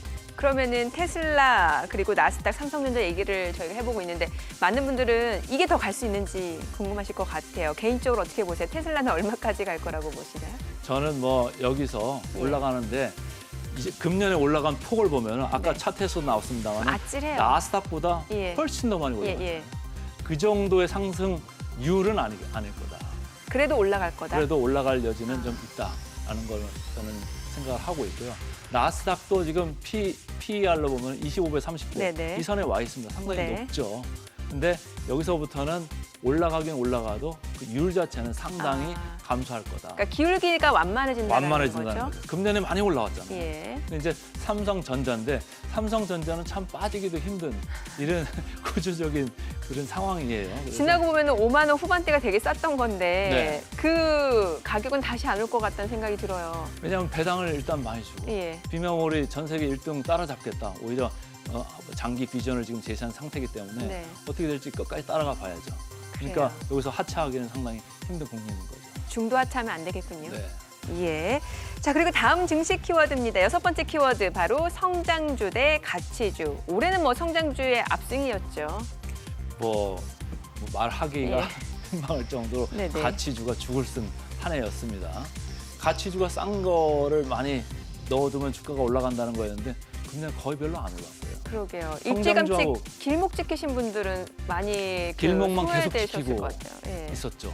거의 10월, 11월 때까지는 거의 길목을 지켰어요. 근데 11월부터 이제 약간 고개를 들기는 시작을 해요. 특히 그 경기 순환 쪽에 관련된 가치주들은 고개를 많이 들었어요, 이미. 왜냐하면 미국에서 국채금리가 고개를 들었거든요. 이게 무슨 얘기냐면 내년에 재정 정책이 이렇게 더 본격화되면은 미국 경기가 돌아서는 거 아니냐 이런 생각을 하면서 금리가 고개를 들으니까 비정상의 정상화제가 언급했잖아요. 네네. 금년에 죽을 썼던 이 경기 관련주나 그 대면주들이죠. 예. 이제 컨택트 관련주들이 지금 이제 약간씩 올라오고 있는 건데 지금도 IT 쪽은 어제도 봤습니다만은 상당히 강하잖아요. 맞아요. 중소형주들, IT들 계속 성장하면서 EPS, 그러니까 주당순이익 성장이 있는 IT 쪽도 계속 올라갈 거고 또한 금년에 죽을 썼던 가치주 네. 이쪽도 서서히 올라갈 거다. 아. 그래서 저는 뭐 지난번에도 언급을 했습니다만 예. 바벨 전략 이런 정도로 생각을 하고 있습니다. 그 바벨 전략 비중을 다시 한번 좀 말씀해 주세요. 성장주 가치주 어느 정도 비중으로 가져갈까요? 바벨을 이렇게 들 때 예. 양쪽 이 무게 중심이 하면은 기울잖아요. 동등하게 가져가야 네, 되는 저는 건가요? 뭐 동등하게 아. 초반에는 조금 IT주를 많이 갔다가 예. 중반부터는 이쪽 그 경기 관련 이쪽으로 조금 가서 균형을 좀 맞추는 그런 바벨 전략이 좋지 않을까 이렇게 생각하고 있습니다. 알겠습니다. 자, 그리고 다음 증시 키워드 7번째 증시 키워드입니다. BBIG. 야, BBIG 이게 배터리 바이오 인터넷 게임. 배터리 2차 전지고 바이오 인터넷 게임. 이게 사실 코로나 때문에 오히려 뭐 반사이익 아니면 수혜가 예상된다는 분석이 나오면서 더 산업이 각광을 받았던 것 같거든요. 네, 상당했죠. 금년에 주도주를 한마디로 그냥 BBIG 이러면 될 것 같아요. 예. 배터리주 주식 보면은 시가총액 상위 순서가 완전히 급변했습니다. 네네. 제가 이게 표를 하나 가져왔는데 예. 보면은 그 LG화학 작년에 8위 수준이었는데 네. 금년에 3위로 올라왔어요. 와. 자, 셀트리온 바이오의 대표적인 주식 아닙니까? 예. 작년에 7위였다가 5위까지 올라왔어요. 많이 올라왔네요. 삼성 SDI 10위권 밖에였는데 8위까지 올라왔고요. 예. 카카오도 10위권 밖에였는데 9위까지. 이렇게 BBIG의 핵심 주식들이 이렇게 올라왔어요. 예. 이렇게 올라오면서 주가들이 뭐 거의 100% 이상 이렇게 오른 그렇죠. 종목들이 많을 정도로 금년 한 해를 주도한 한 해였다. 정부에서는 BBIG K 펀드까지도 냈고 아, 또 네. 지수까지도 새로 만들어냈습니다. K 뉴딜 지수였죠. 네, 그래서 예. 20조 원을 조성해가지고 네. 펀드를 조성하겠다 이런 발표도 났었는데 어쨌든 여전히 그 BBIG가 유효한 그런 장세예요. 그리고 끌고 가고는 있지만 지금 상당히 밸류에이션이 많이 올라와 있습니다. 네. 제가 밸류에이션 차트를 한번 그려봤어요. 예. BBIG PER 차트를 이렇게 보시면 상당히 지금 높아져 있습니다. 아, 특히나 오른쪽, 바이오 쪽이 예. 굉장히 높네요. 네, 오른쪽에 보시면 저게 지금 코스피 평균이거든요. 예. 평균이 지금 13배 이 정도 수준에 와 있거든요. 근데 지금 전체적으로 그 언더에 있는 게 없어요. 그 밑에 있는 게 없습니다. 특히 셀트리온 헬스케어 이런 거 보면 거의 66, 71 와. 이 정도 가 있고요. 예. PBR 보시면 코스피 평균이 지금 1.1배예요. 상당히 좀 올라와 있는데도 1.1배밖에 안 하는데 삼성전자 제일 그중에서 낮은 겁니다만은 1.8배 이런 정도 돼요. 제일 높은 거 보실까요? 헬스트리온 12배, 셀트리온 헬스케어 11배. 저게 PER이 아니고요. PBR. PBR입니다. 순자산 가치 대비로 봤을 때. 네. 그래서 BBIG에 이렇게 열띤 그 랠리를 보인 결과로 예. 저렇게 밸류에이션이 올라왔어요. 시가총액들이 거의 쭉 배 이상으로 다 이렇게 커져 있는데 어쨌든 이게 내년에도 지속될지는 좀 두고 봐야 되겠습니다만 그래요. 금년 한 해를 끌고 온 주도 중에는 분명합니다. 예, 뭐 성장주다 보니까 고평가 논란이 끊이지 않은 것 같은데 다음 증시 키워드 확인해 보시죠. 자, 8번째 키워드가 바로 PDR. 앞서 얘기했던 내용하고 좀 맞물려서 얘기를 해보자면은 이제 PBR, 뭐 PR을 볼 게 아니라 이런 성장주는 PDR로 봐야 된다는 얘기들이 있어요. 전통 밸류에이션 하면 저희가 금방도 얘기를 했습니다. 예. PER, 주가 수익 비율이고요. 네. PBR, 주당 장부 가치 대비 주가 비율이에요. 이게 전통적인 잣대였는데 그게 거의 이제 한물 간 모습을 보여준 게 금년 한 해였어요. 그래서 PER, PBR 열심히 보고 같이 쫓아다녔던 투자자들은 금년 한 해를 너무 공허하게 보냈다. 이런 네. 얘기고 PDR을 쫓아갔던 투자자들은 오히려 엄청난 과실을 얻은 그러게요. 그런 한 해였습니다. 아까 차트를 다시 봐도 재밌는데요. 예. 지금 보면은 PDR 중에 가장 상징적인 업종이 바이오 업종입니다. 바이오. 바이오 업종 중에서 예. 셀트리온 헬스케어 아까 제가 언급을 했는데 PER도 저게 맞는 숫자인가? 지금 다시 차트에 나오고 있습니다만 예. 저게 가능한 PER인가? 라고 할 정도로 높이가 있잖아요. 그러게요. 저게 꿈 대비 가격일 수도 있는 거라 사람들이 PDR 이렇게 꿈을 대비해가지고 주가를 좀 설명을 해보려고 하는 건데 결국은 저게 이제 나중에는 어느 정도까지 내려올지 뭐 추가로 더 올라갈지는 모르겠습니다만은 현실화 될 수 있다라는 부정적인 시각도 항상 상존하고 있어요. 예. 그래서 너무 꿈만 쫓는 게 너무 허망할 수도 있고 사실 바이오 업종의 밸류에이션이 가장 후하게 쳐주는 나라가 바로 우리나라입니다. 미국 나스닥보다도 바이오 업종 밸류에이션이 훨씬 우리가 높아요. 그래서 그걸 조금 조심을 하는데 그 바이오 업종은 아주 특이한 게 뉴스 따라서 왔다 갔다 하잖아요. 예. 그리고 일주일 전 주가하고 한 달 후 주가하고 너무 차이가 나는 게 바이오 네네. 업종이잖아요. 그래서 꿈의 각도에 따라 가지고 주가가 급변하는 게 바이오 업종이기 때문에 좀 조심은 하면서 투자하셔라 이렇게 말씀드리고 싶네요. 알겠습니다. 자, 이제 올해 마지막 거래일이고 이제 내년을 또 준비를 해봐야 될 것 같은데 사실 올해 뭐 주식을 적극적으로 투자하셨던 분들이라면은 소외감을 안 느끼셨겠지만 이렇게 보다가 걱정만 하다가 이제 투자하지 못하신 분들은 사실 체감 지수는 굉장히 낮아요. 뭐 코스피 사상 최고치라고 해도 남일 같고 내년에 어떻게 좀 해볼까 하시는 분들은 지금 시점이 굉장히 중요할 것 같아요. 어떻게 전망을 하시고 또 어떤 전략이 좋을지도 좀 알려주세요. 당분간은 뭐 지금 랠리가 지속될 수도 있어요. 지금 2,800 깨고 네. 이제 올라왔는데 지금 그 코스피가 PER이 아까 봤습니다만 13배 수준이거든요. 예. PBR로 봤을 때 한 1배 수준. 그래서 어떻게 보면 약간 목에 찬 느낌인데 어떻게 보면 추가적으로 조금 여유도 있어요. 왜냐하면은 세상이라는 게 그 논리대로만 가지 않잖아요. 예. 그래서 어떨 때 보면 1시그마 하는데 통계적으로 봤을 때 그거 이상으로 올라갈 수도 있고 버블이 붙으면 더 올라갈 수도 있어요. 예. 근데 이걸 끌고 올라가고 있는 게 지금 삼성전자입니다. 이 반도체 부분에서 금년 이제 또 그랬지만은 내년에도 더 끌고 갈 수 있다고 특히 비메모리 부분에서 리레이팅, 주가 재평가 현상이 있기 때문에 이익이 덜 올라가더라도 주가는 더 올라갈 수 있다. 이런 논리로 지금 주가들이 8만 전체까지 올라가 있는 건데 삼성전자가 그렇게 붙여 올리니까 다른 것들도 같이 올라가는 경향이 있어요. 그래서 그 IT 부분을 계속 제가 보자고 하는 그런 이유고 일단 내년에 순이익이 더 늘어납니다. 아, 그래요? 거의 예. 뭐 170조 수준까지 올라가는 그런 국면이거든요. 이게 현실로 될지 안 될지는 가봐야 알겠습니다만은 일단 기대치는 그렇게 안고 가고 있어요. 그렇기 때문에 내년 기대치를 지금은 거의 다 반영하고 있는 주가이기는 해요. 예. 그래서 증권사들이 내놓는 코스피 전망치를 보면은 상단은 약간 상승폭이 좀 제한적으로 3,000이나 3,100 뭐 이렇게 얘기하고 있고 그래봤자 지금 2,800 넘어갔기 때문에 10% 안팎이거든요. 근데 하단을 좀 많이 열어놓고 있습니다. 오히려. 그렇군요. 예. 네, 그 얘기는 뭐냐면 21년 이익 전망치를 상당 부분 지금 반영을 시켜놓고 있다. 성미가 좀 급한 편인 거죠, 시장이. 그래서 예. 먼저 가 있다 이런 얘기고 공매도 제한이라는 게 있잖아요. 그게 3월 달에 3월 중순인데 예. 그때까지는 좀 괜찮을 것 같고 아까 뭐 바이든 신정부 얘기했습니다마는 예. 1월 20일 날 취임하고 나서 주기로 또 이제 재정정책 추가로 예산을 더 밀린다고 하면은 거기 모멘텀으로 2월, 3월은 좀 괜찮은 장이 이어지지 않을까 이렇게 보고 단 3월 들어가기 전에는 조금 그 출구 쪽에 좀 가서 약간의 미세 조정을 좀 준비하는 그런 것도 좋지 않을까 이렇게 생각합니다. 네, 알겠습니다. 올해 정리해보고도 내년도 전망 그리고 전략까지 세워봤습니다. 대표님 오늘 말씀 고맙습니다. 네, 잘 들었습니다. 네, 지금 시각 9시 25분 향해 가고 있습니다. 자, 외국인 어제장에서 어떤 종목들 순매수했는지 외국인 순매수 상위 종목 현재 주가 상황을 살펴보겠습니다. 카카오, 삼성 SDI, 삼성 바이오로직스, SK케미칼, 삼성전기입니다. 오늘 카카오가 올라갑니다. 2% 강세를 나타내고 있고요. 자, 그밖에 녹십자, 네이버, NC소프트 그리고 하나솔루션 외국인 순매수 상위 종목입니다.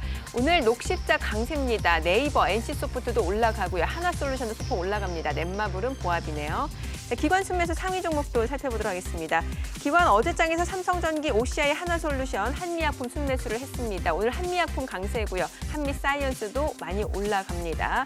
자, 그밖에 금호석유, SK케미칼, LG전자, 우선주, 사마콘덴서 기관 순매수 상위 종목입니다. 금호석유도 올라가고요. 이 가운데 LG전자, 우선주, 사마콘덴서도 역시 1% 올라갑니다. 지금 시각 9시 25분 지나가고 있습니다. 시장 전체적인 흐름 다시 한번 좀 확인해 볼게요. 올해 마지막 거래일인데 코스피가 지금 보합권이네요. 2,817포인트. 코스닥도 역시 강보합권 957.85포인트입니다. 12월 30일 수요일 개장 상황 전해드렸습니다.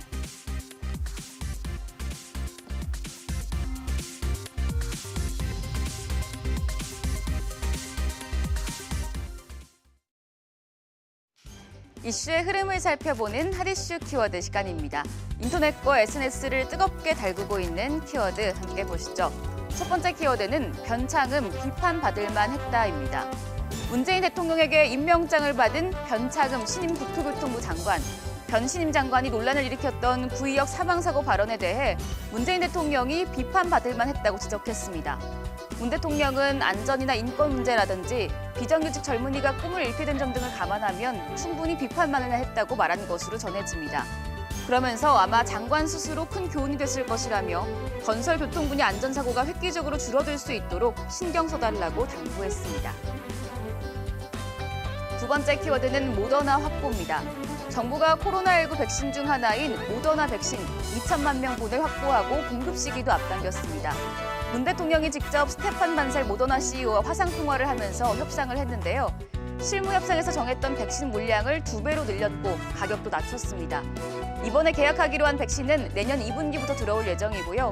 공급 시기를 더 앞당기기 위해 추가적인 노력을 하기로 했습니다.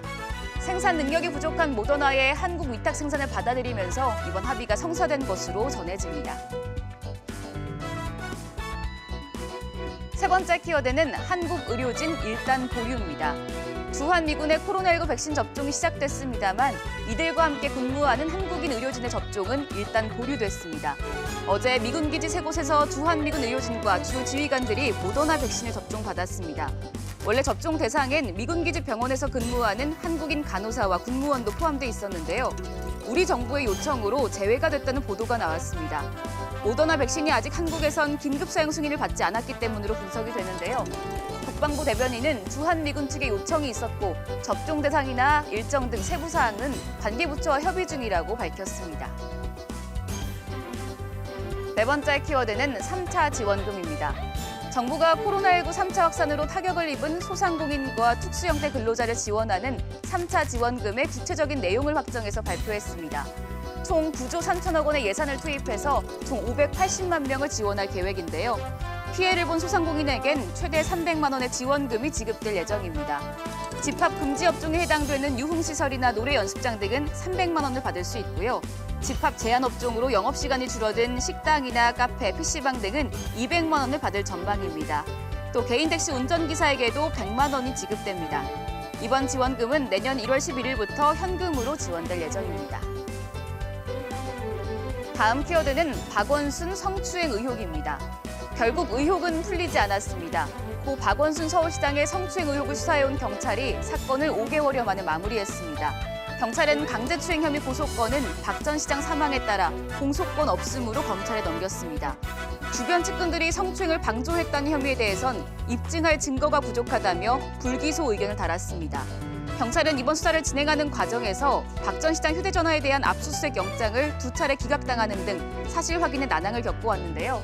결국 피해자의 고소문건을 유포하고 악성 댓글을 단 2차 가해 관련자만 명예훼손 혐의로 검찰에 넘기는 데 그쳤습니다. 여섯 번째 키워드는 살려주세요입니다. 서울 동부구치소 쇠창살 사이로 종이를 든 손이 불쑥 나옵니다. 살려주세요. 질병관리본부 지시 확진자 8명 수용이란 글이 적혀 있습니다. 구치소에서 확진자를 과밀 수용하고 있고 내부 상황이 공개되지 않았다며 살려달라고 호소를 하는 건데요. 현재 동부구치소 내 코로나19 확진자가 760여 명을 넘어섰습니다. 사망자까지 발생하자 동부구치소가 그야말로 코로나 지옥이 됐다는 지적이 나오고 있습니다. 일곱 번째 키워드는 제주 해상 어선 전복입니다. 어제 저녁 제주도 제주항 인근 바다에서 7명이 탄 해상 어선이 전복됐습니다. 이 어선에는 한국인 선원 4명과 인도네시아 국적 선원 3명이 승선한 것으로 알려지는데요. 밤새 전복 어선에 대한 구조 작업이 이루어졌습니다. 뒤집어진 배 안에 생존자가 있다는 반응을 확인했고 구조대원들이 선내 진입을 여러 차례 시도했지만 실패한 것으로 전해집니다. 태풍급 강풍으로 구조에 난항을 겪고 있는데요. 해경은 제주항 인근 육상과 해상을 집중적으로 수색하며 구조에 박차를 가하고 있습니다. 오늘 마지막 키워드는 설민석 논문 표절입니다. 최근 역사를 왜곡했다는 의혹을 받았던 스타 강사 설민석 씨가 이번엔 석사 논문을 표절했다는 의혹이 제기됐습니다. 설 씨의 연세대학교 교육대학원 석사 논문을 논문 표절 검사 프로그램인 카피킬러로 확인해보니 표절률이 50%를 넘었다는 보도가 나왔는데요. 이에 설 씨는 논문을 작성할 때 연구를 게을리하고 다른 논문을 참고하는 과정에서 인용과 각주 표기를 소홀히 한 점을 인정한다며 사과했습니다. 그리고 출연 중인 모든 방송 프로그램에서 하차하겠다고 밝혔는데요. 설 씨의 이름을 단 프로그램은 조만간 폐지 수순을 밟을 것이란 관측이 나옵니다. 지금까지 핫 이슈 키워드였습니다.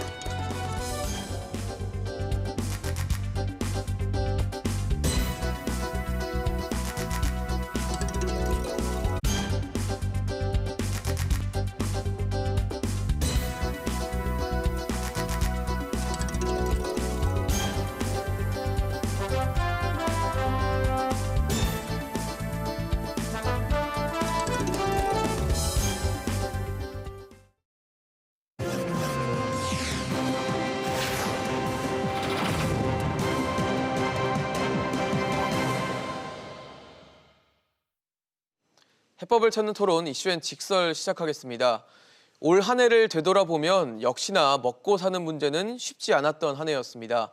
이 사상 초유의 코로나19 사태가 계속되면서 IMF 외환 위기 때보다 더 힘들었다라는 목소리가 여기저기서 나오고 있는데요. 이제껏 경험해보지 못한 시련에서 벗어나기 위해 그 어느 때보다 냉철한 복기와 분석이 필요할 것 같습니다. 2020년 경제에 어떤 일들이 있었는지 이 경제학자 두 분과 하나하나 짚어보는 시간 가져보겠습니다. 전 청와대 정책조정수석을 지낸 정석인하학원 현정택 이사장, 한국경제학회장이신 서울대 경제학부 이인호 교수 나오셨습니다. 어서 오십시오. 안녕하십니까. 네, 저희가 2020년 경제를 달군 5가지 뉴스를 좀 꼽아봤습니다. 워낙 방대한 이슈들이 많았는데 그중에서 가장 핵심적인 뉴스들만 꼽았습니다. 첫 번째 뉴스는 가장 뭐니 해도 빼놓을 수 없는 코로나19 사태를 꼽아봤는데 사실 코로나19 이전과 이후가 많이 달라졌다. 그걸 말도 많이 하고 느끼고 있는 부분이 많은데 두 분은 어떻게 보시는지 궁금해요. 경제에도 변화가 많이 생겼거든요. 코로나 이전과 이후의 경제 어떻게 좀 정의를 내릴 수 있을까요? 봄에 이제 코로나 한창 했을 때 그런 얘기 많이 있었죠. 이전 이후 그래서 BC 그래서 before 코로나, 맞아요. AD 그리고 이제 질병 이후 이렇게 하는. 근데 저는 그러니까 코로나 이전에서 이후로 넘어가지고 세계가 달라진다 하는 게 그 당시 걱정이었는데 네네. 지금은 그거보다도 현재 진행되고 있는 코로나 2차, 3차 확산 앞으로 그래서 그 부분이 되게 걱정이라서 사실은 세계가 달라지는 것보다도 지금의 코로나 확산 때문에 벌어지고 있는 그 경제의 기현상들 이게 아주 무지하게 문제가 되고 있다 하는 그런 생각을 해보고 있습니다. 그러니까 예를 들면은 아주 하나만 예를 들면은 예. 요새 코로나 상황인데도 은행들이 돈을 벌고 있거든요. 그렇죠. 왜 버는지 아세요? 왜 볼까요? 그게 다 은행들이 잘해서 버는 게 아니라 정부가 중소기업들한테 이 만기 연장을 무조건 해주라고 원금 이자 못 받더라도 그러니까 그 2년이고 3년이고 해가지고 그러니까 은행들이 대손을 볼 일이 없습니다. 그러니까 이건 아주 비정상이거든요. 그래서 이런 경제 비정상이 코로나 때문에 오래 가는 거, 저는 이게 큰 차이라고 보고 있습니다. 사실 많은 분들이 걱정을 하고 계세요. 지금도 네. 코로나는 현실이기 때문에 네, 그렇습니다. 어떻게 좀 보고 계십니까?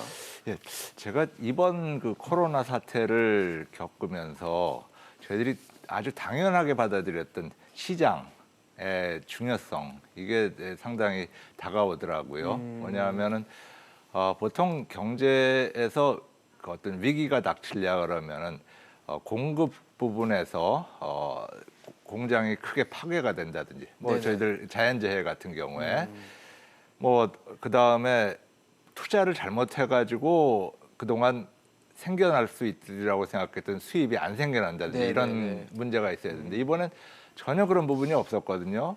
어떻게 보면 역설적으로 정부가 거래를 못하게 했기 때문에 그것 때문에 모든 일이 생겨났다고 볼 수가 있습니다. 경제에 관한 하는.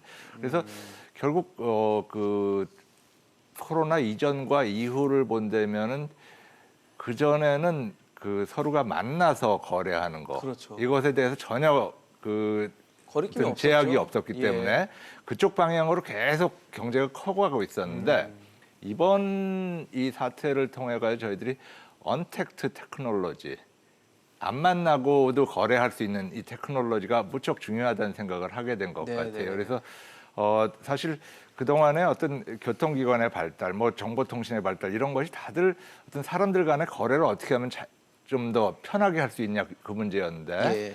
그거에서 또 새로운 방향이 제시가 되고 있고 지금 여러 가지 어려움이 있지만 그런 부분에서 기회가 있다는 생각도 좀 듭니다. 그러니까 그런 새로운 기술을 개발할 수가 있다면은 우리가 거기서 선도를 할 수 있다는 그런 기회도 있다고 생각을 하게 되겠습니다. 뭐 일종의 위기는 좀 기회다라는 그렇습니다. 뭐 예, 명제가 예, 예. 성립하는 그런 예, 상황이라고 볼 수 있을 것 같은데 정부는 올해 우리나라 경제 성장률 전망치를 기존의 마이너스 1.1%에서 마이너스 1%대로 뭐 사실상 하향 조정했다고 봐야 될 것 같아요. 1%대라는 거 굉장히 좀 유동적으로 보고 있다는 얘기인데 그럼에도 많은 분들이 얘기하시는 게 OECD 다른 국가들, 다른 선진국들에 비해서는 우리가 경제 성장률 감소가 작았다, 감소폭이 작았다는 얘기를 많이 해서 이걸 선방했다고 봐야 될지 아니면 그럼에도 마이너스라는 숫자라는 걸 봤을 때는 그렇게 보기는 좀 냉정하게 봤을 때는 아니다라고 봐야 될지 어떻게 보십니까? 그러니까 금방 많은 분들이라고 이렇게 얘기를 하셨는데 예, 예. 그냥 이렇게 그 통계 숫자를 쭉 여러 나라, 그 34나라랑 이렇게 비교하는 거 그 자체에 대해서 이제 그 보도를 이제 자료를 만든 분들의 이제 그런 얘기고요.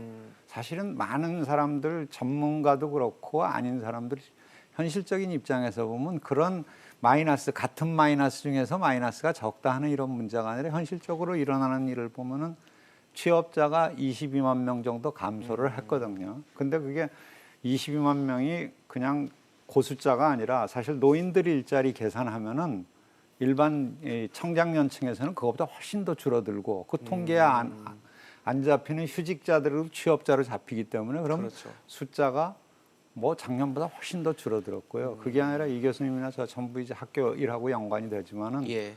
저희 이 대학교 졸업생들 보면은 사실은 거의 취업을 못했거든요. 그러게요. 다른 애하고 달리. 현장에서 예. 많이 느끼실 것 같아요. 예, 사실. 예, 많이 못했고 그거는 그 부분은 고용률 취업이라는 건데 내년에도 별로 나아지질 않는다 하는 그런. 그게 지금 인구가 젊은 사람들이 인구가 막 줄어들고 있는데 그 그렇죠. 인구 줄어드는 것보다도 고용률이 1% 정도 떨어졌다는 얘기는 인구 줄어드는 것보다도 훨씬 더 많이 취업자가 줄어든다. 상당히 심각한 상황이다 하는 얘기 때문에 네네.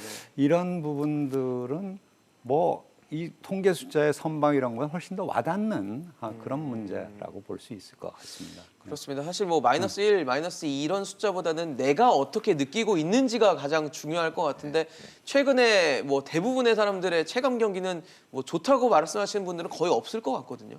그렇죠. 저희가 무엇보다도 다들 죽을 썼는데 그 중에서 덜 죽을 썼다. 네, 그게 뭐 그런 식인 어떻게 거죠. 보면은 그 위로는 될 수 있을지 모르지만 사실은 어려운 건 어려운 똑같이 거거든요. 어렵죠. 예, 그래서 저희가 이렇게 덜 죽을 수 있는 이유를 들여다보고 예. 그거를 잘 활용을 해서 앞으로 회복이 될 때 좀 더 잘할 수가 있다면 의미가 있겠지만 지금 자체에서 우리가 딴 데보다 좀 덜 잘못했으니까 좋지 않냐 여기에 만족할 문제는 아닌 것 같습니다. 그리고 저희가 이 덜 잘못했다는 것도 사실 어떻게 보면 저희가 작년 그러니까 올 초에 예, 예. 2월 달에 처음에 크게 좀 아팠거든요. 대구 지역에서 이제 문제가 네, 생겨가지고 처음에 좀 크게 일차 확산이죠. 다치면서 예. 거기에 놀래가지고 그 방역이나 뭐 이런 거에서 상당히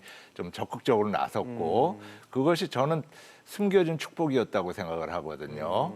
그때 만약에 저희가 그렇지가 않고 그냥 딴 나라에서 그랬으면 딴집 보는 식으로 있다가 만약에 전체적으로 퍼졌더라면 우리나라도 그렇게 잘했다는 얘기 못했을 거예요. 그리고 무엇보다도 그럼 방역 때문에 우리가 경제에서 어느 정도 피해가 작았던 건데 네네. 경제 자체만 본다면은 과연 우리가 그렇게 잘했다고 생각을 할 수가 있는지 이 부분에 대해서는 조금 다른 생각도 할 수 있지 않을까 그런 걱정이 듭니다. 예. 사실 뭐 코로나 상황이 팬데믹이라는 표현이 나올 정도로 뭐 전 세계적으로 지금 일어나고 있기 때문에 수출이나 이런 것들은 당연히 영향을 받을 수밖에 없는 상황인데 내수가 완전히 이제 얼어붙었다는 것도 굉장히 좀 심각한 문제가 아닐까 싶거든요. 예. 어떻게 보십니까? 내수 중에도 이제 특히 어떻게 보면 가장 서민층이라고 할 수 있는 그렇죠. 이제 뭐 서비스 업종들 우리가 가고 있는 식당 그다음에 이제 뭐 숙박, 뭐 간단한 네. 숙박업소 뭐 관광 이런 거 예, 다 이런 지금 데가 이제 좀 타격을 무너졌죠. 받아가지고 그래서 그거는 코로나 상황과 상당히 직결이 되고요. 그래서 그거를 좀 해결을 하면은 좀 나아지는데 약간 어떻게 보면 상당히 좀 미묘한 문제가 있습니다. 그러니까 그 소비를 살리기 위해서 조금 뭐 도와준다고 그래서 빨리 도와주면은 그것 때문에 이제 코로나가 좀 퍼지고 그러니까 그걸 다시 막고 이런 반복하는 것이 좀 확산을 더 촉진한 측면도 있고 오히려 또 경제에 어려움을 준 측면도 있다고 볼 수 있을 것 같습니다. 사실 정부가 뭐 소비를 장려하기 위해서 소비 쿠폰이라든지 이런 것들을 좀 쓰려고 몇 번 시도도 했고 실제적으로 도전도 해봤다가 뭐 코로나의 확산에 또 막혀서 또 다시 걷어들기도 하면은 반복됐던 것 같아요. 예, 사실 방역과 경제를 같이 간다는 게 상당히 어려운 일인데 그렇죠. 예, 예. 올해 이 방역과 경제의 밸런스에 대해서 어떻게 좀 평가하세요? 제 생각에는 그 선호가 있는 문제인데 그거를 동시에 하려고 하니까 상당히 혼동이 생기는 것 같습니다. 저희가 차가 뭐 언덕을 굴러내려갈 때는 일단은 브레이크를 밟는 거지 거기서 같이 가속기를 밟지는 않지 그렇진 않습니까? 않죠. 예. 그러니까 아까 제가 이번 코로나 위기 자체를 설명드리면서 말씀드렸다시피 어떻게 보면 정부가 문제를 시작을 한 거예요. 그 자체만 보면은 정부에서 밖에 나가서 거래하지 마세요 그랬거든요. 네. 그럼 정부에서 소비를 막아 놓으신 건데 그렇죠. 왜 그걸 했는지는 알죠. 그렇죠? 그리고 그건 옳은 일이었는데 네네네. 근데 한쪽으로는 막으면서 그러면서 한쪽으로는 또 나가 소비하라 그러면 그 돈은 어디다 쓰게 되느냐 그 문제가 생기거든요. 나가지 말라 그랬는데 나가서 소비를 하는 거는 좀 어폐가 있죠. 사실. 그러니까 오히려 그런 거보다는 나가서 소비하지 말라 그랬으면 그것만 제대로 잘 하시고 그리고 이제 그 소비를 못하는 것 때문에 바로 직격탄을 맞는 업종들이 있지 네, 않습니까? 네. 거긴 살아남아야 되니까 그 부분에 대해 선별적으로 지원을 하시고 그 다음에 우리가 경제가 다시 살아날 때는 우리 때 전체적으로 어떤 좀 마중물이 필요하니까 그렇죠. 그럴 때 재정을 써야 되는 건데 이걸 뒤죽박죽을 해버리니까 쓴 재정도 그 효과가 안 나타나고 그 다음에 그 방역 그 조치한 것도 제대로 된 효과가 안 나타나고 뒤죽박죽이 된 그런 부분이 좀 있는 것 같습니다. 예. 사실 코로나19 상황이 거의 지금 1년 가까이 이어지고 있는 상황에서 정부도 나름대로 그 취약한 업종을 돕기 위해서 뭐 재난지원금 형식으로 이제 지금 3차 재난지원금 지급을 앞두고 있는 상황인데 사실 1차는 보편 지급이었어요. 전 국민에게 모두 주는 지급이었고 2차와 3차는 지금 선별 지급으로 잡았는데 재난지원금을 줄 때마다 지금 매번 반복된 논쟁이거든요. 보편이냐 선별이냐. 어느 쪽이 더 맞다고 보세요? 지금 현실에는? 그러니까 보편이라고 말씀을 하셨는데 보편이라는 게 아주 그럴듯한 얘기였지만 그냥 모든 국민한테 다 주겠다. 준 거거든요, 1차. 예, 예. 그럼 1차 때 모든 국민한테 줬는데 그러니까 왜 주는가를 한번 생각을 해보면 아주 당연한 답이 나옵니다. 그러니까 왜 주는 거냐? 예, 예. 그러면은 그 당시에 1차도 그렇고 지금도 그렇고 금방 이제 우리가 얘기를 했지만은 코로나 때문에 피해를 많이 받은 업종들 또 그렇죠. 코로나 때문에 이제 고용이 문제가 되는 그런 부분들이 있거든요. 네네. 그 사람들을 도와주기 위해서 주는 거냐? 그러면 당연히 이제 그 사람들한테 줘야 되는 거고. 그럼 왜 전 국민한테 줘야 되느냐? 그 이유 중에 이제 가장 내세웠던 근거 중에 하나가 소비를 촉진한다 이제 그런 뜻인데 KDI에서 한국개발연구원 예. 제가 있었던 기관에서 최근에 연구가 나온 게 있습니다. 그래서 과연 그렇게 전 국민한테 줬는데 네. 얼마나 소비를 효과가 했느냐 있었냐. 그중에. 근데 그거 계산해 보면 100만 원 줬는데 평균을 내 보면은 그 돈에서 한 30만 원밖에 쓴 게 없다. 그러니까 그걸 모든 국민한테 이렇게 나눠준다 하는 것은 어떻게 보면 약간의 이제 정치적인 그런 효과는 있겠지만은 현실적인 효과는 그렇게 크지 크지 않다. 않았다. 그래서 2차 때 아주 한정되게 네. 하려고 노력했고 금방 사회자님 말씀하신 대로 이번 이제 3차 주겠다는 것도 이렇게 타겟을 맞춰서 준다. 일단 방향은 타겟을 맞춰야 되고요. 그 타겟은 정말로 가장 이제 피해를 많이 입은 사람 또 그리고 고용이 이제 이 축소가 됨으로써 그 경제에 충격을 주게 되면은 네네. 또 아주 기간 산업인데 충격을 주게 되면은 문제가 되는 그렇죠. 그런 분야를 잘 선택해서 집중적으로 또 경제적인 효과를 아주 초점을 둬서 이렇게 지급을 하는 게 맞다고 봅니다. 어떠세요? 어떻게 보십니까? 네, 저도 기본적으로 우리 현 이사장님 말씀하고 동의를 하는데요. 예. 우선 저희가 이 재난지원금 이거를 왜 주고 있느냐를 생각해 보시면은 재난 때문에 어려워진 분들에 대한 예. 지원을 해드리는 거 그렇죠. 아닙니까? 근데 저희가 이제 저희 한국경제학회에서도 네. 그렇고 경제학자들이 그 이번 사태로 소비에 어려움을 겪었던 분들에 대해서 설문조사를 한 적이 있습니다. 아, 거기 설문조사를 해보시면 어떤 결과가 나오냐면 잘 사는 분들 어느 정도 그 문제가 없는 그 위의 계층은 이번 문제 때문에 소비가 위축된 것이 하나도 없다고 나옵니다. 본인들이 그렇게 대답을 하세요. 아. 그러니까 뭐가 문제냐? 내가 해외 여행 가고 싶은데 못 가게 된 것이 문제지. 내가 돈이 없어가지고 돈을 못 썼다는 얘기를 안 하시거든요. 그러면 거기는 전혀 지금 돈을 준다 그래가지고 소비가 더 늘어나지는 않고 있습니다. 그렇겠네요. 저희가 재난지원금이란 거는 한편으로는 어려운 분들 도와드리는 거, 한편으로는 소비 진작을 통해 가지고 경기를 올리겠다는 그렇죠. 얘기인데 어려운 분들을 도와드린다는 차원에서 보면은 모든 사람들에게 주면은 어려운 분들은 그분들이 아니에요, 사실은. 그 잘 사는 분들은 전혀 소비에서 어려움도 안 겪었고, 예. 그리고 그것 때문에 생각해 본다면 결국 그 보편 지급을 했을 때 효과는 보편 지급만큼 안 나타납니다.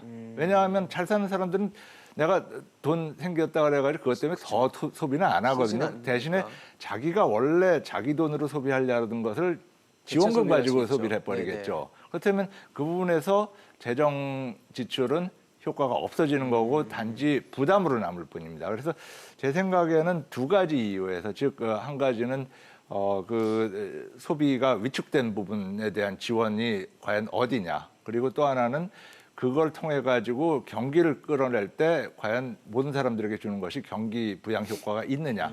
둘 다 노라고 생각을 해서 제 생각에는 선별 지원이 옳은 것 같습니다. 네.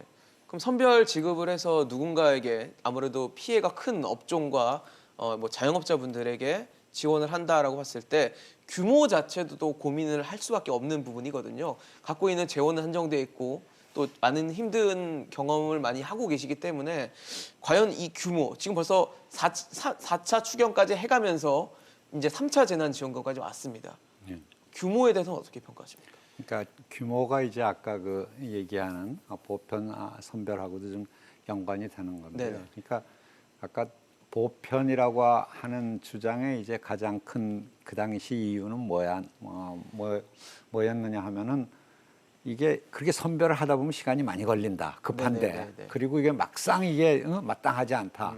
구분이 명확하지 그래서 않다는 구분이야. 얘기죠. 그래서 이제 전부 다 주자하는 주자. 얘기를 했는데 벌써 우리는 그 전서부터도 이제 국세청 소득자료 이런 걸 많이 데이터를 쌓았지만 벌써 이제 한 번, 두 번을 줘서 더 데이터도 많이 축적이 됐습니다. 그래서 이제 이번에도 그렇게 한다 그러는데 그러니까 보면은 제일 중요한 것은 이 사람들이 금방 사회자 말씀하신 대로 입었던 피해 문제, 네네. 이 사람들이 이제 옛날에 영업 데이터 이런 것을 축적을 해서 이제 두세 번 했으니까 거기에 이제 맞춰주는 게 상당히 중요한데 현실적으로 지금 개개인이 보더라도 그렇게 만족한 수준이 될 수는 없어요. 한 달에 예를 들어서 뭐 보통 영업을 해가지고 매출해서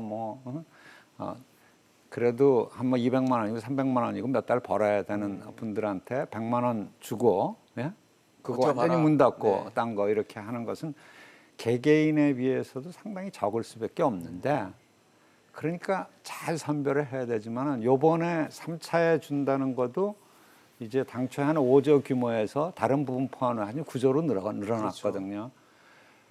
그런 식으로 확대를 하다 보면은 정부 재정 입장에서 보면 정말로 돈이 많이 들어갑니다. 그러니까 그렇죠. 1차 때 줬던 게 14조 원을 주고요. 그다음에 2차 때도 한 8조 가까이 네네. 주죠. 7조 요번에 그렇죠. 이제 거의 9조.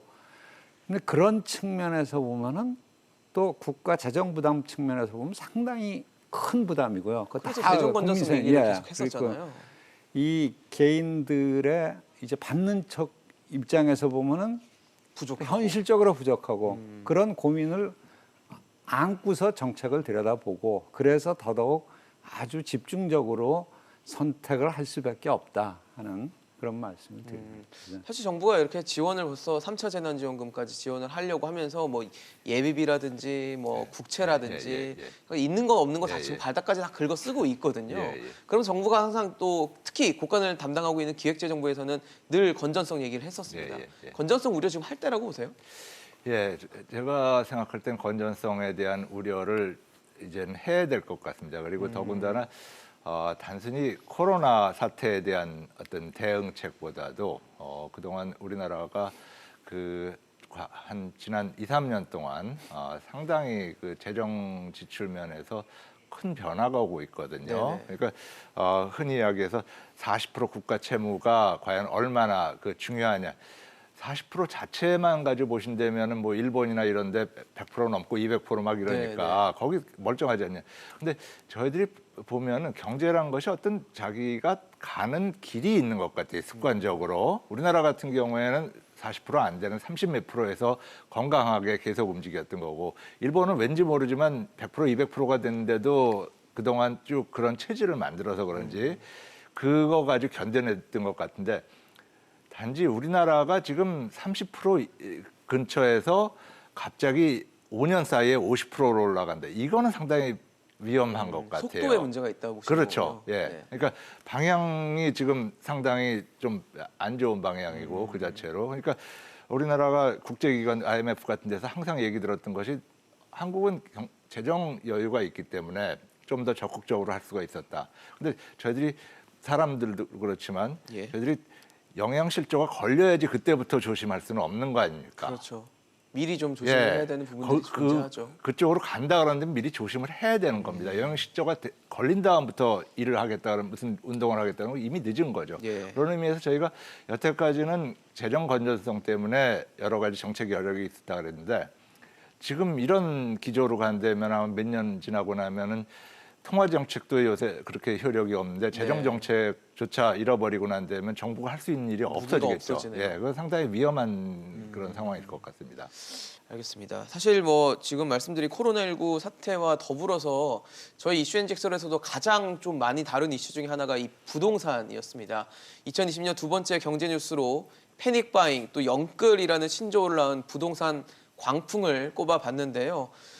부동산 시장이 뭐 올해 집값 많이 오른다, 전세가 오른다, 뭐 전세 난이다, 뭐 여러 가지 얘기들을 많이 했는데 정부에서는 그런 얘기합니다. 유동성 때문이다, 저금리 때문이다. 원인, 정책 실패가 아니라 이런 원인이라고 판단하십니까? 유동성이 이제 일단은 다른 나라하고 비교해서도 좀 돈이 늘고요. 그다음에 이 다른 나라도 금년에 조금 부동산이 올라간 건 사실이에요. 그건 뭐 인정을 해야 되는데, 근데 우리나라 같이 아까 영끌을 말씀하셨는데 왜 영혼을 끌어다가 집을 살라고까지 하느냐? 그러니까요. 여기 한 2, 3년 지켜보면은 우리나라에서 일어나는 현상은 이거는 정말로 보통의 사람들이 중간 정도에 있는 사람들이 이 상태로 가면 도저히 이제 앞으로는 집을 살 수가 없게 돼 있다. 그렇죠. 지금을 놓치면 안 될 것 같다. 이 어느 정도 접근 가능한 수준에서 현재 이제 많이 나오는 얘기가 뭐 서울의 집값이 이제 뭐 평균적으로 해가지고 네. 뭐 거의 10억 네, 이렇게 중역에 되고 9억이다, 그건 10억이다. 계산이 안 되거든요. 근데 그것은 금년의 문제뿐만 아니라 한 3년 사이에 해가지고 집이 4, 5억 이렇게 가능한 수준에서 10억 수준으로 만들었다. 이것은 단순한 유동성의 문제가 아니고 정책의 기본적인 이 자세가 시장에서 공급을 이렇게 풍성하게 할 수 있는, 자동적으로 할 수 있는 이 자체를 갖다가 완전히 막아놓은, 그러니까 이게 어떻게 보면 이건 특유의 온상이다 하는 이제 기본적인 그런 시각 때문에 그리고 거기서 더 나아가지고 그러니까 규제를 해야 된다. 그럼 결과적으로 그 규제가 어디로 돌아가느냐면 공급으로. 가장 간단한 게 이제 이런 간단한 이런 물건들도 우리가 경제 활동을 해보면 공급을 많이 해야지 그렇죠. 가격이 내려가는데 여긴 투기가 생기니까 틀어막죠. 틀어막아가지고 집을 공급 못하게 하고 거기서 한 걸음 더 나가가지고 그냥 매매하는 부동산뿐만 아니라 이 세를 주고받는 그것도 경제 시장에서 움직이는 건데 그걸 법으로 해가지고 이제 이거를 갖다가 이제 막아보자 뭐 기간을 어떻게 하자 하니까 전세까지도 나가니까 그러니까 전세값이 올라가니까 매매값 다시 올라가고 오르죠. 네. 또 다시 악순환이 전세가 돌죠. 올라가고 이런 문제가 뭐 유동성 자체의 문제가 전혀 없는 건 아니지만은 기본적으로는 정책의 문제가 크다. 저는 그렇게 볼 수 있을 것 같습니다. 그래서 사실 뭐 공급 아파트 특히 부동산에서의 공급이라는 건 좀 장기적인 관점으로 볼 수밖에 없는 관점이다 보니까 정부가 그런 얘기를 합니다. 지금 집값이 오르고 집이 수요가 부족한 거는 집 공급이 부족한 거는 전 정부에서 공급을 덜했던 탓이다. 전 정부 탓을 해요. 이건 어떻게 판단하십니까? 글쎄요, 뭐 전 정부 탓은 하실 수는 있는 것 같은데. 네. 근데 우리 잘못은 없다라는 식으로 비춰질 수는 있거든요. 글쎄요, 20번이 넘는 그러면 정책을 냈음에도. 저희가 그러면은 3년 정도의 기간이 지났는데 효과가 안 나타난다면은 그렇다면 부동산 시장 같은 거는 그 20년 후를 보고 나서만 해야 된다. 그렇다면 정책을 하실 필요는 없다고 생각이 듭니다. 그러니까 그렇죠. 제가 이 유동성 이야기를 하실 때 유동성이 분명히 유동성을 정부에서 강제로 공급을 하지는 않았어요. 미국에서 그 글로벌 금융위기를 촉발했던 그 서프라임 모기지 네. 사태 같은 경우엔 사실상 그때는 미국에서 그 서민들에게 집을 준다 그래가지고 정부 공공기관 이런 데를 통해 가지고 금융을 더 쉽게 해주고 그렇죠. 유동성 공급을 진짜 적극적으로 했거든요. 네네. 저희 나라는 아무리 봐도 그런 일을 안 하셨지 않습니까? 오히려 LTV, DTI 뭐 이런 온갖 DSR까지 도입시켜가지고 억제를 했는데도 불구하고 수요가 도대체 억눌러지질 않은 거거든요. 그리고 그 수요가 왜 안 억눌러졌냐? 사실 경제학자 입장에서 본다면은 이해를 못하겠는 것이 무슨 정책을 피든지 가격이 올라갑니다 지금. 네, 그렇죠. 그러면 지금 시장은 제가 볼 때는 거의 비이성적인 그런 국면에 들어가 버렸거든요. 근데 그러면 그 비이성적인 국면에 들어간 것이 전 정권에서 한 거냐? 그건 제가 잘 모르겠어요. 그러니까 그 당시에 분명히 오히려 집을 사라고 막 애를 썼지만 그 당시에 영끌은 고사하고 아무도 안 움직였거든요. 그래서 부동산 경기를 통해서 그 경제를 살리려는 그런 일을 하고 있다는 비난까지 들었는데도 네네. 그 뜻을 못 이뤘습니다. 그런데 이번 정부에서는 어떻게 된 건지 뭐 사지 말라 그래서 이렇게 만들어 놓으셨는데 그러니까. 아마 저는 진짜 그 비결이 뭔지 좀 궁금할 지경입니다, 사실. 그렇군요. 사실 지금 뭐 워낙 유동성이 많이 늘어나다 보니까 지금 집값이 계속 오르고 있는 상황이고 그리고 지금 이 시점에 국토교통부, 그러니까 부동산 시장을 관장하고 주무부처인 국토교통부의 장관이 바뀌었습니다. 수장이 변창흠 국토부 장관이 이제 임명이 됐는데 부동산 규제를 더 강화할 것이다, 아니면 공공 쪽으로 좀 도전을 하겠다는 식으로 계속 시사한 부분이 있어서 내년 부동산 시장은 좀 어떻게 관측을 하십니까? 당장 금방도 이제 우리가 이제 3년 뭐 과거 정부 나왔으니까 당장 지금 장관이 바뀌었다 이렇게 해가지고 내년 부동산 시장이 바로 영향을 받을 건 같지는 않은데 다만 금방 말씀하신 중요한 문제가 제가 아까도 말씀드렸지만은 부동산도 시장의 원리에 따라서 기본적으로 움직이는 게 맞기 때문에 그 시장에서 공급이 잘 이루어질 수 있도록 하는 게 중요하다. 근데 말씀하신 대로 만약에 새로 된 이 국토부 장관이 시장 중에서도 공공이 공급을 해야 된다. 뭐 어느 정도 이제 정말 좋은 말씀입니까?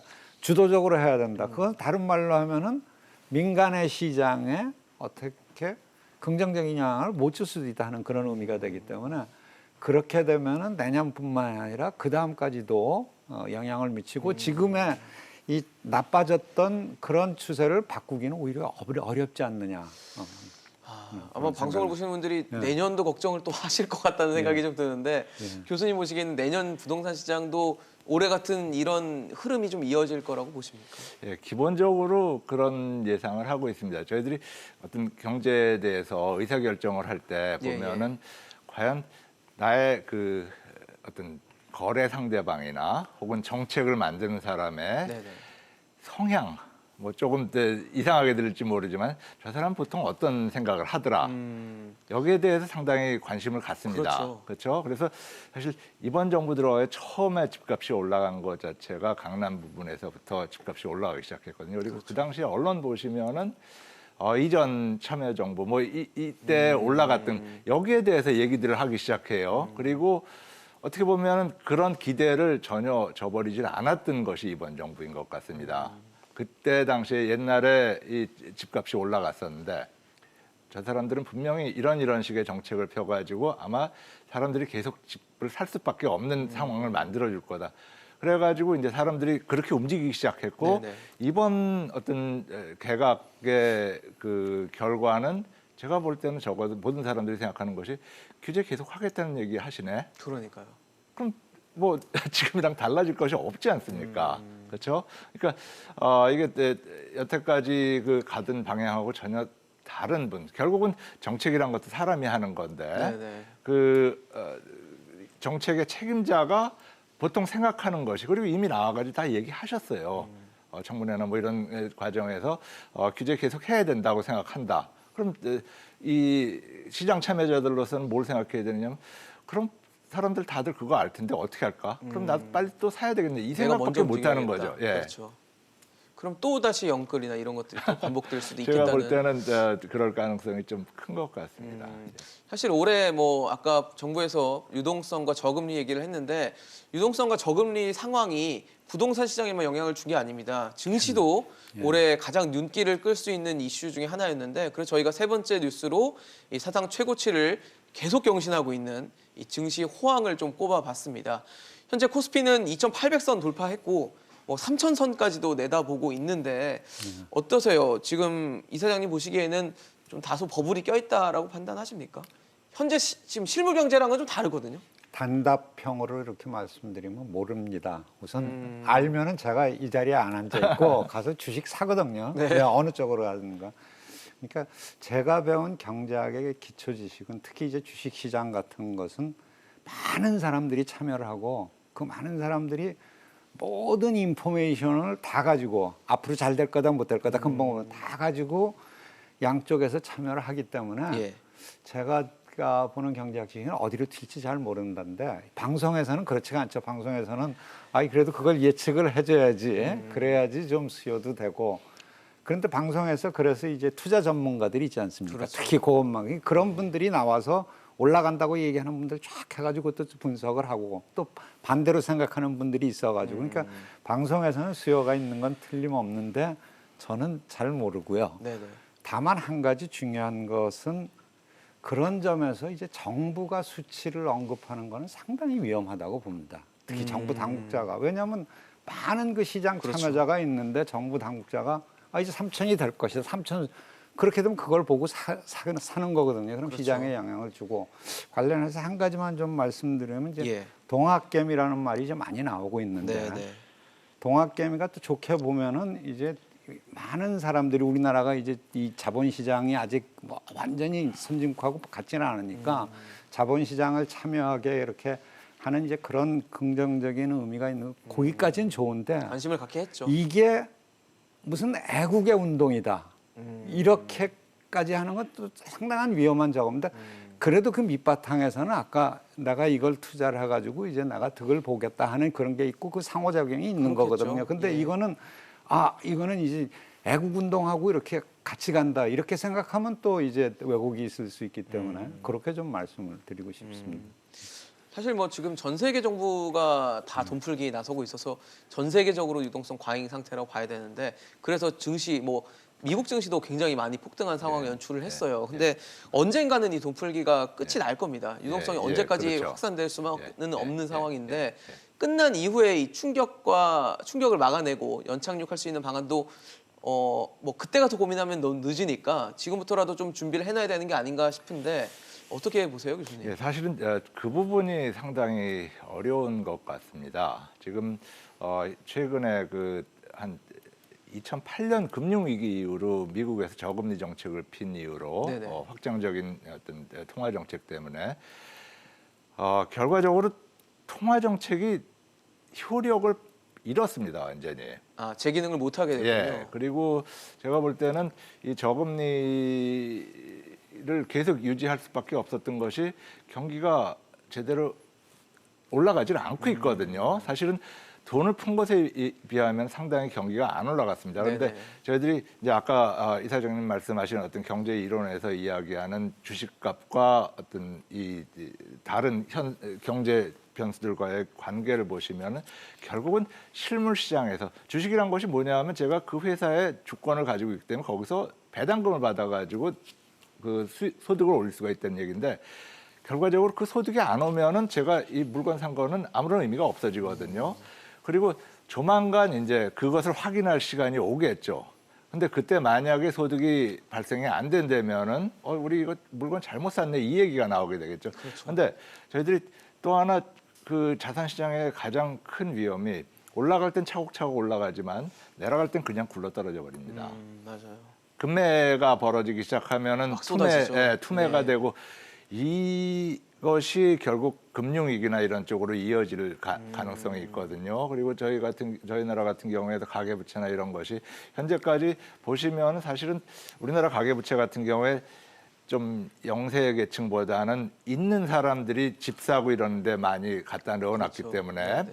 지금 당장은 큰 위험이 없는 것 같이 보여요. 집값이 올라가는 한은. 그렇죠. 근데 이것이 떨어지기 시작하면 이제 그때부터는 얘기가 달라질 수가 손쓸 수 없는 있습니다. 상황이 될 수도 그래서 주식 시장이나 부동산 시장이나 사실은 한 가지 그 가장 큰 문제는 이 방향이 역전이 됐을 때 거기서 우리가 연착륙을 할 수가 있을 것인가. 중요하죠. 그러니까 그거를 대비해가 지금부터 이 부채 관리를 하는 것이 상당히 중요하다고 생각이 듭니다. 네.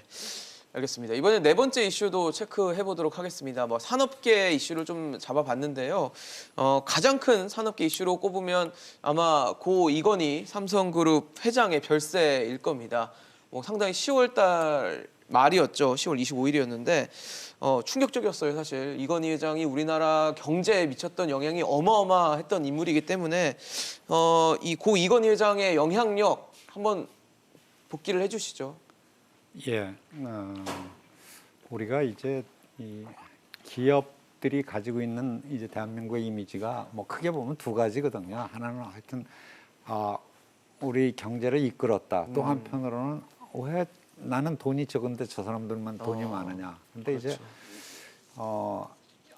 좋든 그러든 대한민국 경제를 지금까지 이제 발전을 시킨 것은 기업들 또 발전을 시켜서 자기만 그런 게 아니라 수많은 고용을 삼성 같으면 뭐 10만 명 또 그 관계되는 반계로 따지면은 훨씬 많은 그렇죠. 그거보다 훨씬 뭐 CJ부터 신세계 고용을 뭐. 했거든요. 네. 그러니까 그런 기업들을 일궈내고 끌어갔다 하는 것은 어떻게 보면 이건희 회장 시절에 상당히 했던 부분인데 저는 개인적으로 저뿐만 아니라 이제 이 삼성이 가지고 있는 의미 초기에 이제 외국 여행 출장 갔을 때 그런 기억들이 있습니다. 그러면 그때는 이 백화점 이렇게 가서 보면은 처음에 삼성의 이제 칼라 TV가 어디 한 구석에 있는데 상당히 한국 거도 있네 한 이런 생각이 들었는데 나중에 가서 보니까 이제 맨 앞에 있던 소니 이게 이제 뒤로 물러가 없어지고 삼성 TV를 맨 앞에서 이렇게 보여주거든요. 그래서 삼성뿐만 아니라 다른 회사들인데 그런 것을 볼 때 정말로 우리 뿌듯함을 느끼고요. 그게 단순히 텔레비뿐만 아니라 그걸 통해서 이제 반도체이라 가지고 어떤 초인류의 기업을 만들어 갔는데 그거를 이끄셨던 분이기 때문에 그런 분이 이제 돌아가셨다. 또는 그런 세대의 분들이 했던 것은 우리 한국 경제에서 상당히 한번 좀 새겨봐야 되고 또 그런 것을 좀 본받아서 또 이렇게 어떻게 보면 계속 맞춰가면서 세계 인류로 발전시켜 나가는 그런 것은 앞으로 이제 남아있는 세대들이 그렇죠. 해야 될 과제가 아닌가 생각을 해봅니다. 교수님도 좀 평가를 해주시죠. 예, 대단한 통찰력을 가졌던 분인 것 같습니다. 네. 사실 저희들이 기업가들 볼 때 저 사람이 단순히 재수가 좋았는지 아니면은 진짜 통찰력이 능력이 있었는지 발휘를 그런데 했는지.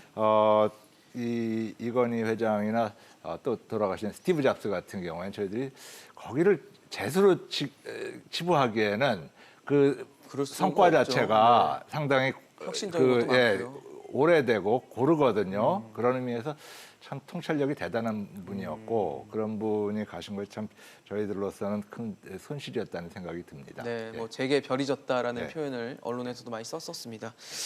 마지막 경제 뉴스로는 차기 미국 대통령에 당선된 바이든입니다. 아무래도 이제 트럼프 시대에서 바이든 시대로 이제 내년 1월부터 바뀌게 될 건데 어떻게 보세요? 우리나라에도 분명 영향이 클 거거든요. 우리나라하고 이제 또 중간에 연결되는 게 중국 부분인데 그렇죠.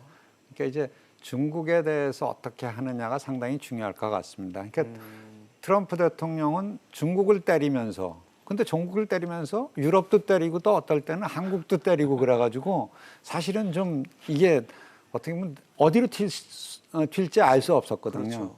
근데 적어도 바이든 이제 대통령 당선자는 네. 중국한테 견제를 하면서도 유럽, 한국 이런 데를 같이 동맹을 해서 하겠다 그랬으니까 그런 동맹의 기조를 잘 맞춰가면서 우리는 한편으로 미국도 그렇지만 또 아주 최대의 수출국인 중국도 그렇고 이거를 잘 조정을 하면서 미국도 중국이랑 어느 정도 거래를 할 겁니다. 그러니까 그런 부분이 잘 조화가 되면은 좀 플러스가 될 것 같고요. 한 가지 더는 이제 바이든 행정부가 들어오면서 기후변화 얘기를 많이 했는데 이 기후변화가 그냥 먼 얘기가 아니라 경제의 틀을 바꾸는 그런 예를 들어서 우리가 제조업 이 공장 같은 걸 바꿔야 그렇죠. 되니까 그런 부분의 영향을 어떻게 우리가 잘 적응을 하느냐 이것도 상당히 중요하다고 볼 수 있을 것 같습니다. 교수님은 어떻게 보세요? 예, 제가 생각하기에도 트럼프의 시대는 그야말로 불확실성의 그러게요. 시대였습니다. 정말. 도대체 무엇을 어떻게 할지 모르는 네. 그 트윗으로 밤중에 뭐 하고 나면 갑자기 정책화돼 버리고 그리고 아침이랑 밤이 의견이 또 그렇죠. 다르고 막 예, 이랬거든요. 예. 그러니까 바이든 행정부는 그런 면에서 상당히 체계적으로 될 것 같은데 체계적인 방향이 어디가 되느냐가 우리한테 상당히 중요할 중요하죠. 것 같습니다. 그러니까 체계적으로 저희들에 대해서 적대적으로 나온다면 아주 어려워지는 것이 되겠죠. 그렇죠? 그래서 그렇죠. 그런 방향에 대해서 아직 모르겠는데 이제 지금 이사장님 말씀하신 부분 중에서 그 환경 부분 상당히 그 인류의 어떤 미래를 위해서 중요하다고 생각이 드는 그런 이슈긴 한데 많은 나라들이 환경 가지고 사실은 무역 문제를 조금 자기한테 편하게 풀어가려는 구실로 사용할 때가 있습니다. 그런 부분은 상당히 주의해야 되는 거죠. 그러니까 간단히 얘기해서 니네 공장에서 폐수 많이 만들어내니까 나 니네 공장에서 물건 못 사. 근데 사실은 그게 폐수보다도 그 공장 물건을 사고 싶지가 않을 때가 있거든요. 이런 식의 어떤 변명거리가 될 수 있는 거네요. 그러니까 이유가 그런 가능성도 있다는 거에 대해서 대비하는 것이 상당히 중요치 않을까 이런 생각이 듭니다. 마지막 질문 하나씩 좀 드려보겠습니다. 지금까지 올 한해 있었던 좀 굵직한 이슈들을 하나하나 체크해봤는데 내년도 최대 경제 화두 한 가지씩만 좀 꼽아주시면 두 분은 어떤 걸 꼽아주실지 궁금합니다. 뭐 한 가지 얘기하셨지만 코로나는 그냥 이제 뭐 그냥 기본이니까 기본으로 갖고 들어가고요. 있고요. 저는 좀 우려스러운 부분이 정치가 경제에 영향을 미치는 거 이런 거가 아주 중요한 어떻게 보면 관건이라고 보는데 예를 들어 올해 많이 나왔던 기본소득 이런 얘기가 있거든요. 예, 예. 근데 기본소득을 가지고 이 학자 수준이 아니라 유력한 이 대통령 이 어떻게 후보라든가 네, 네. 그리고 현직 아주 유력한 당의 대표가 이렇게 얘기하는 나라가 한국밖에 없거든요. 근데 이제 내년에 보궐선거가 있는데 네. 지금까지 우리가 보았던 것처럼 정치가 만약에 경제를 지배하게 되면은 지금 참 어려운 이런 그 경제가 상당히 걱정이 된다. 그래서 그게 좀 주목해야 될 부분이 아닌가 하는 생각을 해봅니다. 교수님 의견도 좀 짧게 들어보겠습니다. 네, 이사장님께서 어차피 국내 얘기를 하셨으니까 네네. 저는 해외에서 네네. 이 미국 새로운 행정부 출범을 어떤 변수라고 기점으로 보시는 해가지고 거군요. 네. 이제 세계 경제 질서, 세계 정치 질서 이런 것이 새로이 확립되어 나갈 것 같거든요. 거기서 방향이 상당히 지금 불확실하지 않습니까? 그렇죠. 그 환경에 어떤 방향으로 전개되느냐가 우리나라에 상당히 중요한 역할을 할 것 같습니다. 알겠습니다. 올해 뭐 다사다난했다라는 표현이 정말 걸맞을 정도로 코로나19 사태 속에서도 정말 경제계에도 여러 가지 사안들이 발생을 했습니다. 오늘 하나하나 좀 이슈를 체크해봤습니다. 현정택 이사장, 이인호 교수와 함께 확인을 해봤고요. 내년도로는 뭐 정치와 또 해외 미국에서 시작되는 패권주의의 변화를 꼽아주셨습니다. 앞으로 어떻게 또 경제가 변화할지 저희도 유의 깊게 체크해봐야 될 것 같습니다. 오늘 말씀 감사합니다. 이슈앤직설 오늘 준비한 소식 여기까지입니다. 지금까지 시청해주신 여러분 고맙습니다.